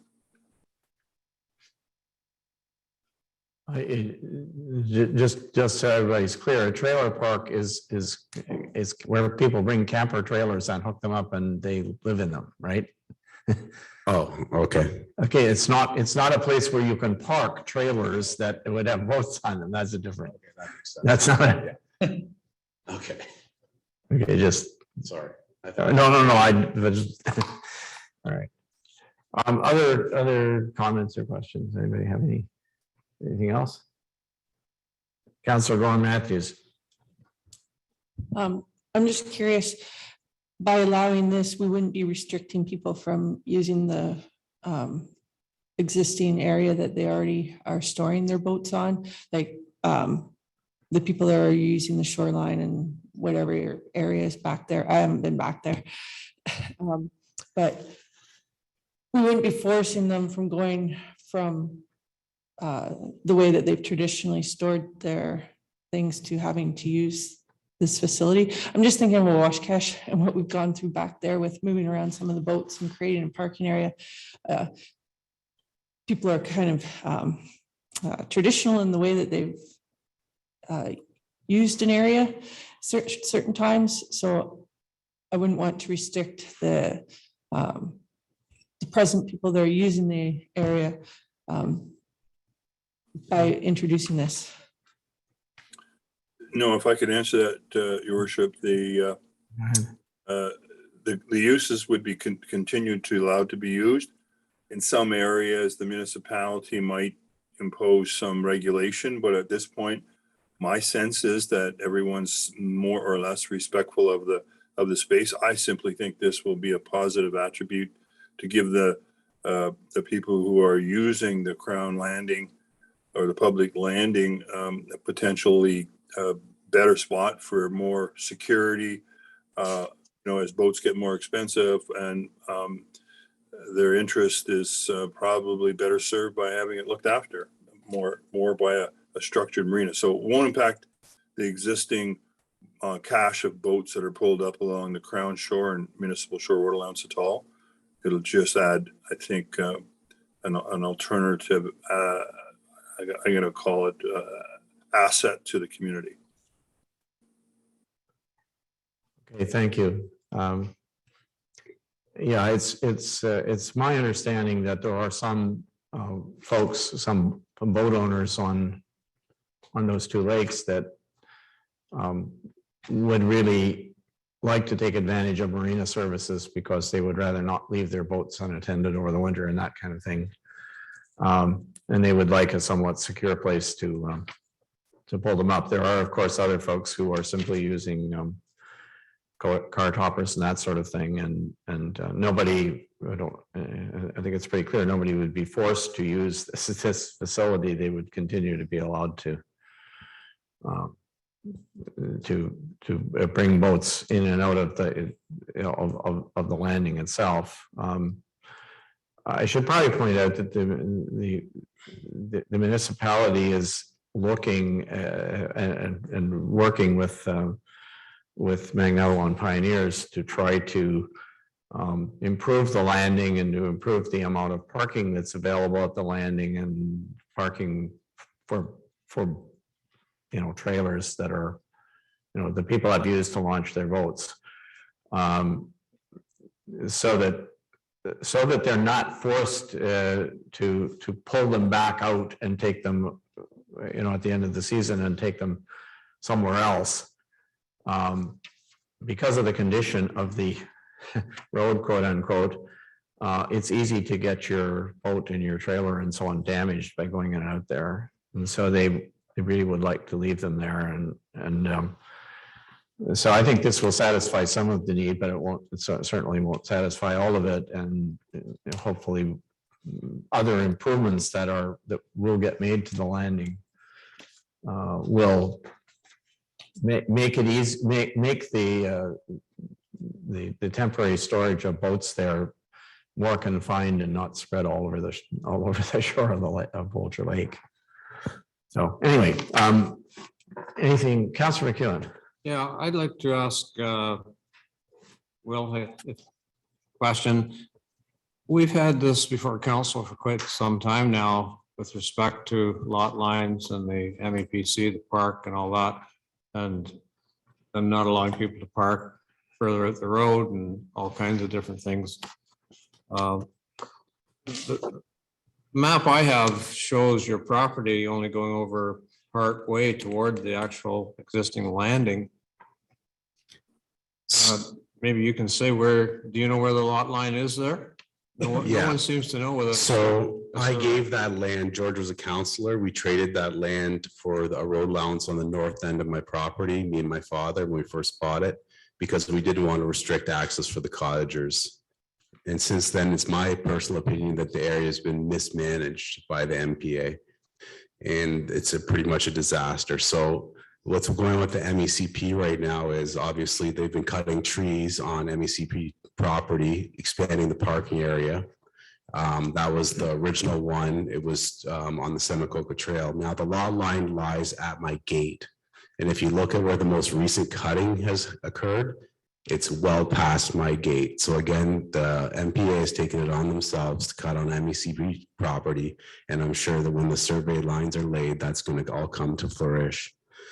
Now, with regards to the boats, I mean, what's currently happening, in my opinion, on that shoreline is atrocious. Every weekend, there's somebody cutting in a new structure, moving a structure. It's expanded well beyond 500 meters down the shoreline. There's no control. I've lost my privacy at my cottage because it's become so far around to the front. So for you to say that this is going to continue or this is going to be allowed to exist, I definitely have a problem with that. I don't mind a section of that to be used, but for the fact that every year for the last 8 years since I've owned this property, it's continued to expand. I don't think that's very fair. And I think that some regulation and control needs to be taken there. So That's my stance. That's why I tried to create this, to give them alternative, because a lot of these people have larger boats and they need the deeper shore, and that's why they're cutting further and further out. So if I create this for them, hopefully they take advantage, they move these boats back in, I get my privacy back, and all the problems go away. Everybody's got a place to go, and the place, the integrity of the land's maintained. All right, thank you. Any other questions? Sorry? Oh, I'm sorry. By all means, go ahead. No, I was, no, it's fine.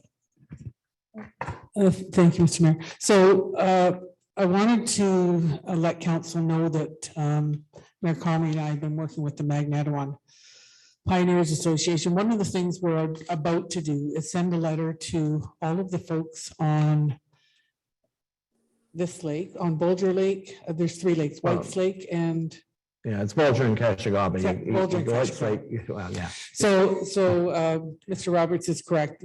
There's a lot of boats. Our CBO has counted up to 50 boats at times that are 15 or 50? 50 Yeah. that are using shore road allowance.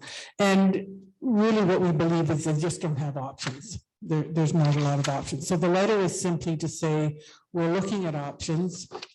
We need your input. Tell us what's important to you in terms of being able to find a place to launch your boat, find a place to store your boat. So I just wanted council to know that letter is going out. It's certainly independent of this rezoning application, but that's something we're just looking for some information so that we can think about what can or should be done at Bulger Landing by the Magnetawan Association. Thank you. Okay, thank you. I guess are we done with this one for now? I know, Councillor Lyon's looking at his watch and I was looking at the clock. We're at curfew time, so I think the next thing that we need to do is a curfew motion, and I don't have one. I have one question on my item. If you can have a look. On John's report, on the conclusion, very last 2 words are there about financial deposit. That's, sorry. On John's request, John, you're still in the background there, probably. You said that, the way I understand it, that your request is to waive the $1,700 rezoning charge. Is that my take of that? I think council consider that. Okay, I just wanted to make council aware of that. That's all. Okay, thank you. No. Okay, sorry, yeah. All right. Well, we'll get to, we will get to the resolutions in a minute, hopefully. Assuming that we have a motion to extend curfew for half an hour, could I? Well, I'll make the motion. We're not cutting her off. What? I'll make the motion to extend. All right, thank We're you. not cutting it off. So, yeah, okay. So Councillor Lamb moves. Is there a seconder? Councillor Gorham Matthews. Are all in favor of doing that? All right. Okay, so we're legal again. We have one more item, which is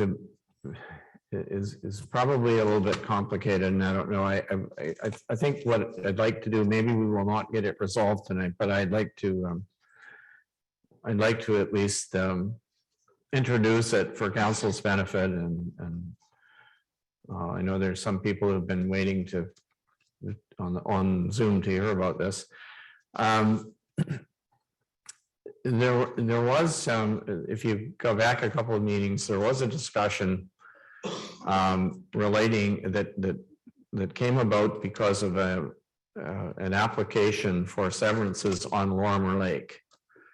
And in the discussion, a number of us on the council expressed some consternation, I guess, that this application was going forward, because it was our understanding that that Lorimer Lake was essentially closed, I'll use the word closed to new lot creation. But our official plan does not in fact reflect that. It says, it says that new lot creation will be considered only in accordance with the Lake Capacity Assessment Handbook. And so we did have at that meeting an application that went through, and council decided to support it because they believed that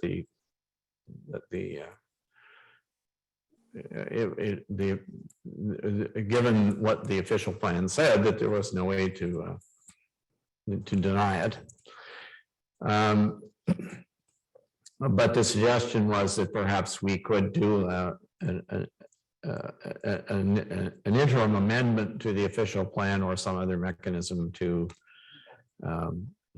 stop this from happening, to stop there being a flood of applications for new lot creation on Lorimer Lake, at least until such time as we would have a chance to, review the matter, which I'm sure will take place under the term of the new council, but it might take a while. So so I drafted a little report to get this on the agenda. Since I submitted the report, Mr. Jackson had a look at it and said, well, there's actually a better way for you to accomplish what you're talking about doing if you want to do it. So what I'd like to do is get him to explain what he's proposing, at least so that the council has a chance to consider what the implications are of trying to do this there, in one way or another. Mr. Jackson. Okay, just to clarify, I wasn't proposing the alternative to the suggestion that was put forward in your report, simply saying that if council's interest was in freezing development of a new lot creation sort on Lorimer Lake, the proper way to do it would be to enact an interim control bylaw. An interim control bylaw freezes development for a year to allow council to undertake a land use study to allow them to put in place new policy based on the results or findings of that study. If it's not done in a year, the interim control measures allow an extension of a year. That was a response to the suggestion, well, we could propose an official plan amendment, call it number 3, I think was the nomenclature that proposed to put the policy in place that there be no further lot creation on Lorimer Lake.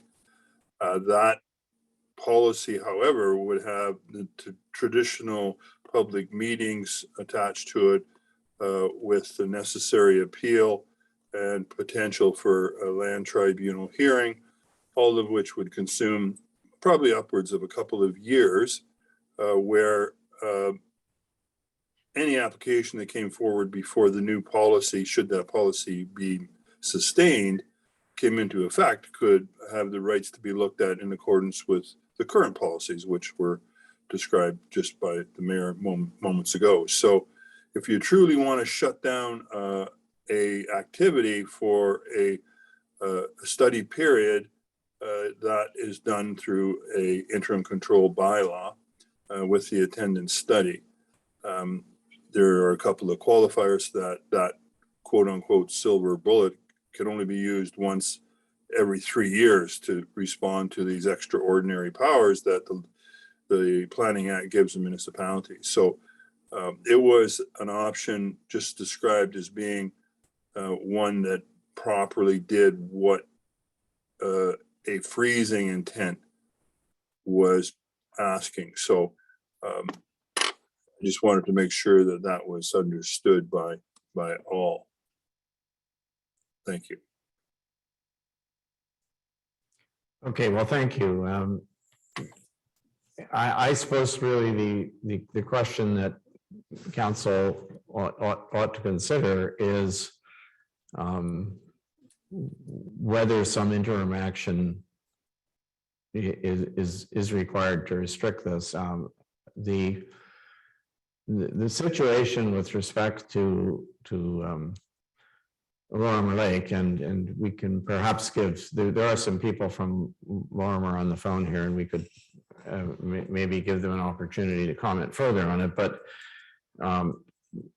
the sense, and the official plan says that Lorimer Lake is at capacity and for development, and at capacity is a kind of loaded term in the sense that it refers to a condition that occurs on a lake trout lake where there is,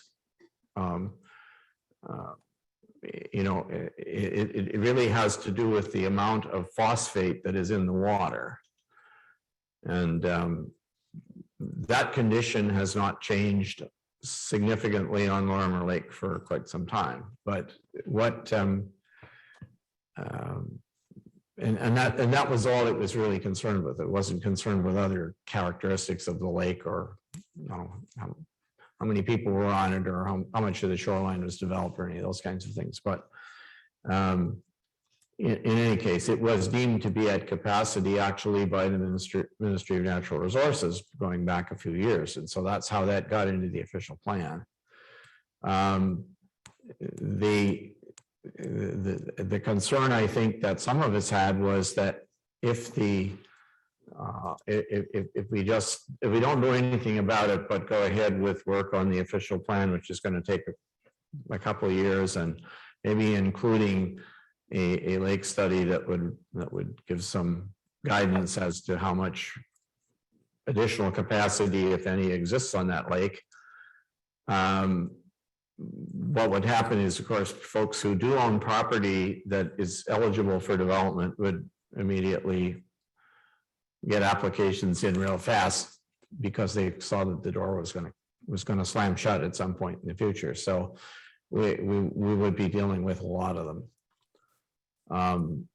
And there are already more on, I can tell you there are already more on the way. So that's where this is coming from. But council, I guess, and certainly this is the other point that I want to make about this is that the folks on Lorimer Lake, the Cottagers Association, came to us a year ago and said, we see this as a problem. Is there something? And they asked us if we could do an official plan amendment. So that was the request that they made. And council heard them a couple of times, but we sort of sat on it. So I think the real question that I'm trying to get council to decide is, do you want to take some action in the short term to put a halt to things so that, so that we have a chance to investigate the matter properly and come up with a solution. And Mr. Jackson has indicated what he believes is the proper way to do that if we want to do it. So anyway, I want to let councilors comment on this first, and then we can take some questions or comments from the public. Do you have any? Mayor, I'll kick it off. Go ahead, Councilor McGowan. Yeah. I hope there are some folks listening out there. Appreciate the effort and the work you've all done with respect to preserving your lake. I've had some personal concerns, and maybe they don't fit with the rest of council. However, I certainly want to see that lake preserved and maintained as a cold water lake and such. I'm wondering how we can close half the lake or a portion of the lake when the other portion is in McDougall Township. I don't see us having the power probably to do that. The capacity terminology, I really don't know where that comes from other than hearsay, and it's part of the Lake Capacity Assessment Handbook, descriptive informations. I've never seen anything that formally said that that lake is at capacity. There's been plenty said and written about it by folks. I guess my feeling at this point, being an outgoing council, maybe we should continue with like site plan rules and make sure that people conform to the, say Hutchison Environmental Services studies, that kind of study. And make sure they're a study per property, being very specific to the sites. Covers off the phosphorus issues, the septic issues, the distance from shores, the runoffs, all kinds of possibilities within their studies. So I'm not sure I'm willing to support closure of a given lake right at this point. There's been lots of information, and there will be lots of information coming forward. And we have an official plan review coming up in probably a year and a half, whenever it does hit. And I think that's the time to properly address it. Now, as for the a rash of new lots being requested and severances going through, consents being applied for, I think that's probably questionable. There are very large lots on that lake. Folks have owned them for a very long time. I think we owe it to them to not sit there being fearful that, gee, if we don't do something on our properties, then we're going to be fearful that we're going to be held forever and just have property on the lake. I really hate to see subdivisions or any real major increase in population on the lake by a rash of development, but I think it's questionable that within the next year or two, you would see a whole rash, a whole flood of people coming through requesting applications on Larmer Lake. Thank you. Mr. Mayor, I apologize for interrupting. I might be able to clarify things for councilors. Sorry, Pete. Assuming it's just a second, if you don't mind, Gary, I wanted to ask, I wanted to ask Mr. Jackson if he would comment on the concern that Councillor McEwen has raised with respect to what there being potentially a difference between what we're doing and what McDougall is doing. Which exists right now, if I'm not mistaken, at least in terms of their official plan. You would probably know, right? There's no difference between the two policies right now. Right now, there's a draft amendment that would limit one lot per year on the McDougall side. If the Whitestone side were to restrict it altogether, there could be some inconsistencies that would have to be judged in some form sometime in the future, I suppose. But I suppose if you could justify one municipality having a different policy regime, that's possible. Well, so you wouldn't be suggesting though that we do the same thing that they're doing? Is that? Well, I don't know why they're doing what they're doing. I'm not involved in that. So it would be a question you'd have to put to that municipality. No, I understand what they're doing. I just wondered if you thought there was a problem from a planning perspective. No, you just have to have some rationale for that distinction, I would think.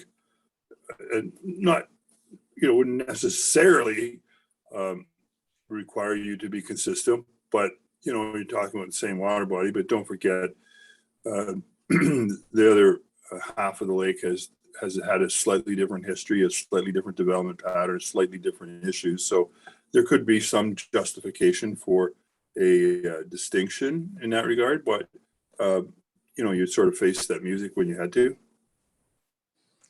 All right, well, thank you. I have Gary Monahan asking to speak, so from the Larmer Lake Association, he's on Zoom. So Gary, if you want to go ahead, please.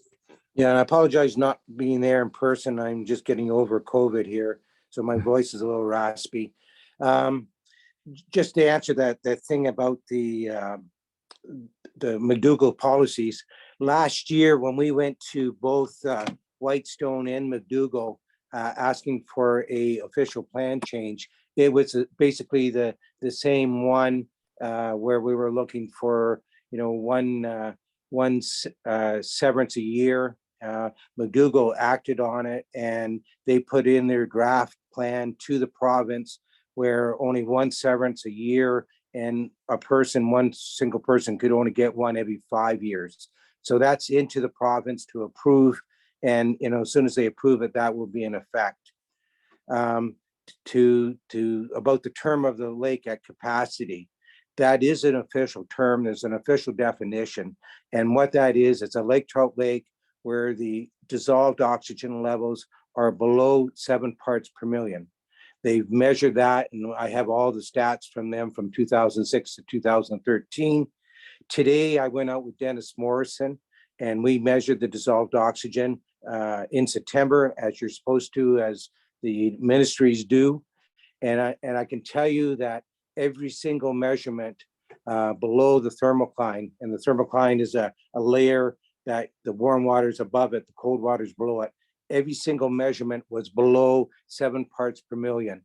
So the entire lake. In fact, if there's a category really at capacity, Lorimer would do that, because the best parts per million was 4.9 and the lowest was 2.8. And just to show you how critical it is, Lorimer Lake has 3 basins of 60 feet or greater. There's 2 small ones on the west end of the lake and 1 large one on the east of the lake. We measured the dissolved oxygen in one of the smaller basins and the 2 locations in the larger basin. In the smaller basin, below the thermocline, there was no water that was habitable by fish. It was all below 3 parts per million, and below 3 parts per million is fatal to fish with any long exposure. So that's a whole basin not suitable for it. Now, the larger basin did have water between 26 and 50 feet that was above 3.0. It was like 4, the best was 4.9, which is considered stressful for lake trout and fish in general, but they could survive. Now, our fish are surviving, but our lake, the dissolved oxygen level is in the district. We're in the bottom 10th of the lakes with dissolved oxygen issues. So dissolved oxygen and lake at capacity is a real thing. I don't like saying we're at a precipice, but when you see an entire basin not suitable for fish, it tells you that it's real. And this is why we're looking for protection. And as Joe mentioned, Councillor McEwen mentioned that there are large lots on the Whitestone portion that aren't developed, and we sure hope they don't do. But if they decided to sell properties, it would go, you'd be seeing an application for 12 to 20 lots, and there's nothing you could do to stop it. And we're seeing this in McDougall with people aware that the new restrictions are coming in. There's applications coming in there, and where this year there's a potential we're going to be opposing it, but there's 1 lot has a potential of turning into 6 lots. And if you look at the history of Lorimer Lake, we've had a history of either 1 lot on the lake or 0 lots on the lake, new severances each year. And now we're looking at multiple ones this year, and like potentially up to 10. And that's, the lake just can't sustain that. And I could go on and on and on, but I hope just the fact that basin, that, from 26 feet down to 60 some odd feet is inhabitable for fish. That tells you the situation that the lake's in. It's real, it's urgent, it's imminent. And I like Mr. Jackson's suggestion of the bylaw. And I hope council acts. As I said, we went 3 times to council because we were concerned about the loophole, because the lakeshore capacity handbook doesn't stop a thing. It really doesn't stop a thing. Any Hutchison or any good planner can get around it virtually for every lot. And so we need council to act and to protect the lake. It's desperate. It's, if I use an analogy from a movie, you got a car on the cliff edge and the bird lands on the front of the car and it goes down into the gully. Well, we're there. And which new Severance is going to be that bird that puts the car down the gully? And when that happens, there's no coming back. It's the same way the car's not going to come back. If the lake tips and goes over, then that's it. And here's, I'll stop talking. As you see, I get emotional about it. Thank you. We're gonna run out of time soon, so probably I'm gonna curtail this and try to get back. Can you make your comment quick, please, Scott? I have a quick question that's probably for John Jackson.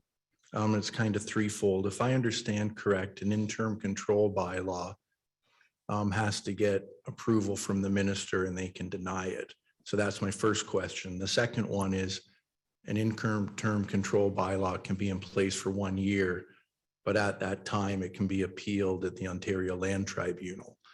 So I want John to confirm if that's the case.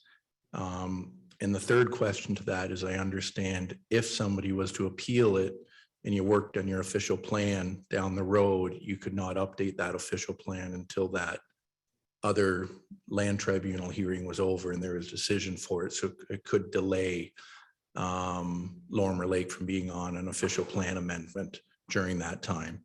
And the fourth one, I think the biggest one is for John, how much does he think it would cost to have all the reports and all the scientific data compiled and put together for an interim control bylaw to be put together from an environmental side, a planning side, biologist side, lake study, before all this was done? Thank you. So I guess it's kind of 4 questions wrapped up into one. Well, an interim control bylaw I described is an extraordinary power of council. Unlike a normal zoning bylaw, there is no notice given in advance of its enactment. So council can proceed to just simply enact it. One of the things you have to do is you have to pass a resolution to authorize a land use study as part of the interim control bylaw to ensure that council proceeds to deal with the issues for which the interim control bylaw was passed. It acts as a bit of a silo in its own right. So I wouldn't relate it to any future official plan update tasks at this point.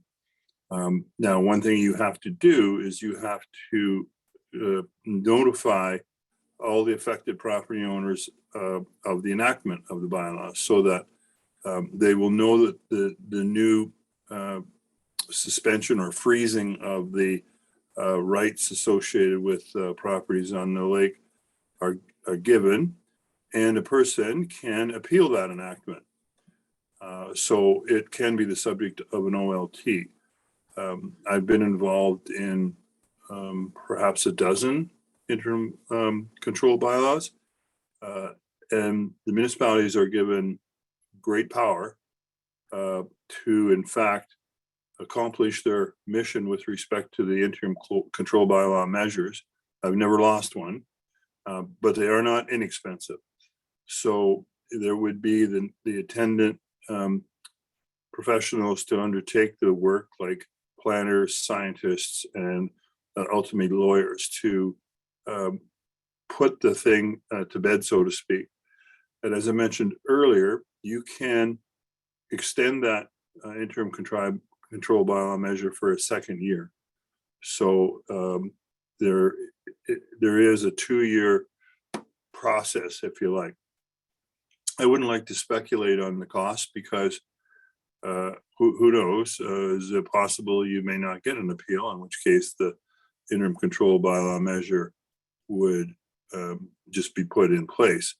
Now, of the 12 interim control bylaws I've dealt with, every one of them was appealed and a hearing was held. So it's a good chance that might happen. Hopefully I've answered your questions. Yep, thank you very much. I guess the other thing, John, that you didn't mention though, is that once the bylaw is in place, the freeze exists until someone successfully appeals it, whereas any other strategy that we would follow, the current situation exists until such a time as we get the other. So I guess it's only the interim control bylaw can put a freeze from here on in. Okay, well, thank you. Again, as I mentioned, I think we're going to run out of time here, but I would like to suggest, because we're just about out of time, that we go back out of committee of the whole into, I'm looking for the resolution. There it is. Convene to regular meeting. Who would like to move that, please? Councillor Ron Matthews, seconded by Councillor McEwen. That this meeting reconvene to the regular meeting at, we're going to say 9:30 p.m. All right. All in favor of that motion? Thank you. Matters arising from committee of the whole. The first one is with respect to a Ted Greenwood zoning matter. Here's the motion: that the Council of the Municipality of Whitestone does hereby receive for information the report from John Jackson, planner, dated September 9th, 2022, regarding the Ted Greenwood zoning matter for the property known as 1686 Highway number 124 in Dunchurch. And that the Council of the Municipality of Whitestone does hereby support the recommendation of Mr. Jackson that should an M Zone 1 be requested by Mr. Greenwood for the above referenced property, a rezoning application would be required with the necessary procedures followed, i.e. notices, public meeting, appeal potential, etc. Is there a mover and seconder for that motion? It's moved by Councillor Ron Matthews, seconded by anybody? I'm looking for a seconder. Oh, Councillor McEwen, thank you. Further discussion. All right. Thank you. The motion is moved and seconded. Further discussion. What? She moved it. Any discussion from you? No. Okay. My only concern is the cost of this notice public meetings and appeal process is that it's not specific here. We're not specific whether we're applying that as well to the applicant. Well, I mean, my interpretation of this, it says with the necessary procedures followed. I would assume that unless you move an amendment, that the cost be waived, is that the cost would apply. Do you wish to amend the motion to let the cost be waived? Well, I guess. And the administrative, I guess you're talking about the administrative costs. There are obviously going to be other costs as well, correct? I'm looking at our CAO here.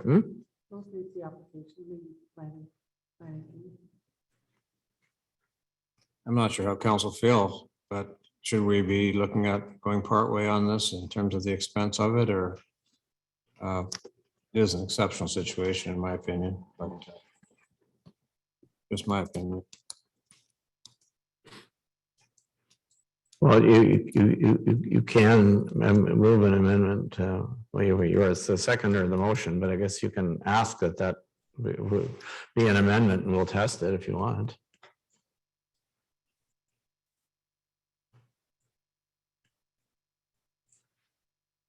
I guess it becomes a question of who has to absorb the misfortune, the municipality or the applicant. It's it's not a clear application for a zoning change, in my opinion, so. It's kind of a necessary evil. Well, anyway, the answer to your question is the applicant will absorb it unless we decide otherwise. So I'm sorry, I'm just trying to get a. Do any other councilors have opinions on this? No? I just assumed that the applicant would absorb these costs. I don't think it's the municipality's fault that, and it isn't the applicant's fault either, but somewhere along the line, this got missed, but I'm not sure it's the municipality that should have to absorb this cost.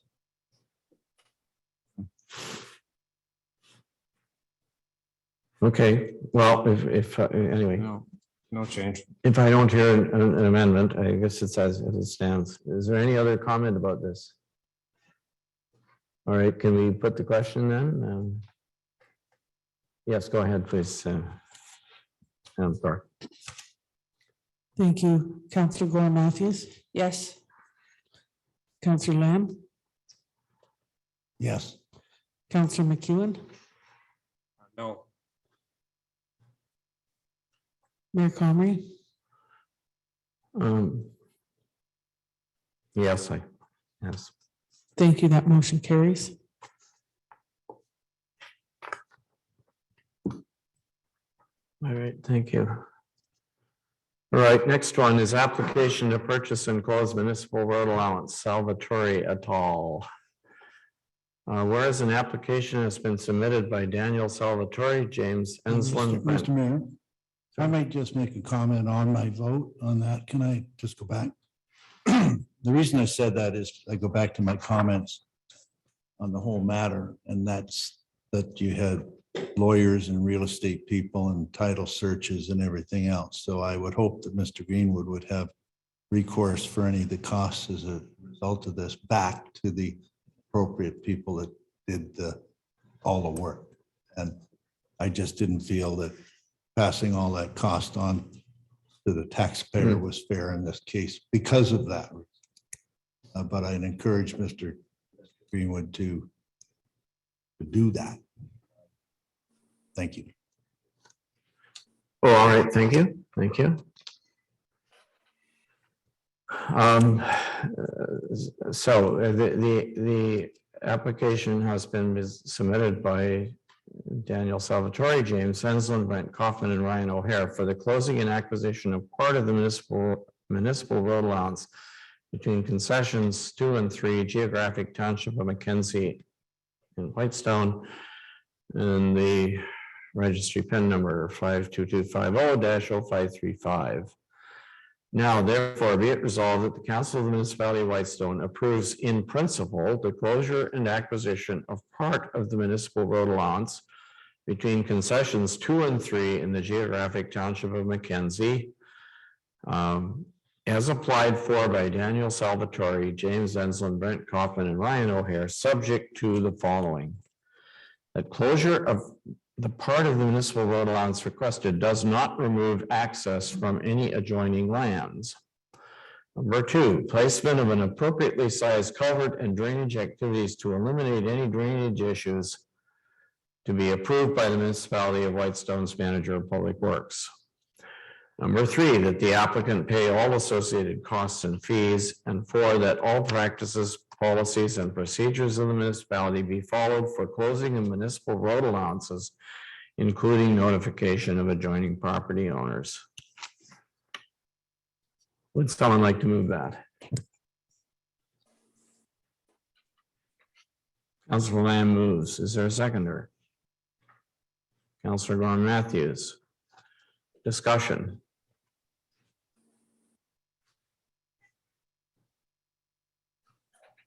Are you ready for the question? Okay, Madam Clerk, if you would, please. Thank you. Councillor Gore Matthews, Yes. Councillor Lamb, Yes. Councillor McEwen, Yes. Mayor Comrie. Yes. Thank you. That motion carries.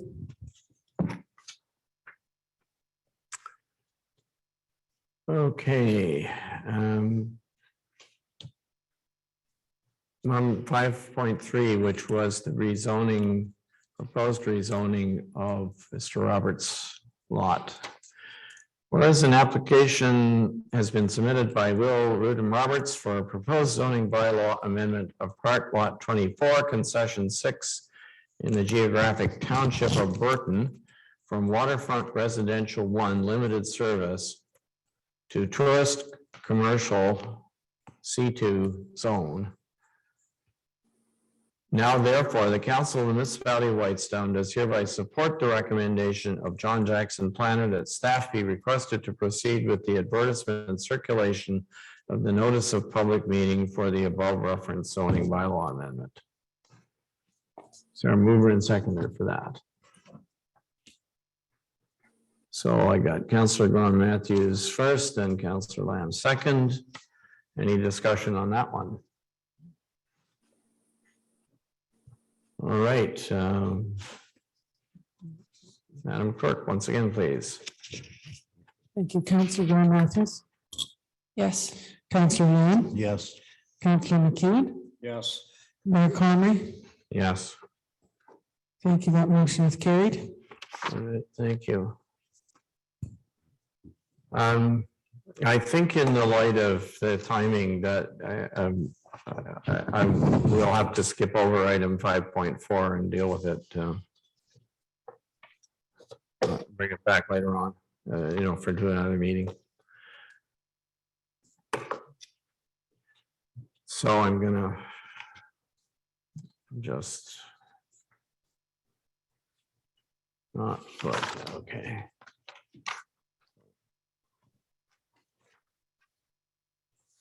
All right, so that brings us to we would normally do. I'm looking for my agenda, but what we normally do next is councilor items, correct, Madam CIO? All right. Are there any councilor items? Okay. Are there any questions from the public that can't wait to another meeting? Okay, thank you. Could I get a motion, mover and seconder for our confirmatory bylaw, please? I'll make the motion. Thank you, Councilor Lamb. Seconded by I'll second. Councilor McEwen. Thank you very much. All those in favor, please indicate. All right, thank you. And how about adjournment? Councilor McEwen is going to move adjournment, seconded by Councilor Gordon Matthews at 9:42 or something. At 10:40, oh, you're right, 10:42.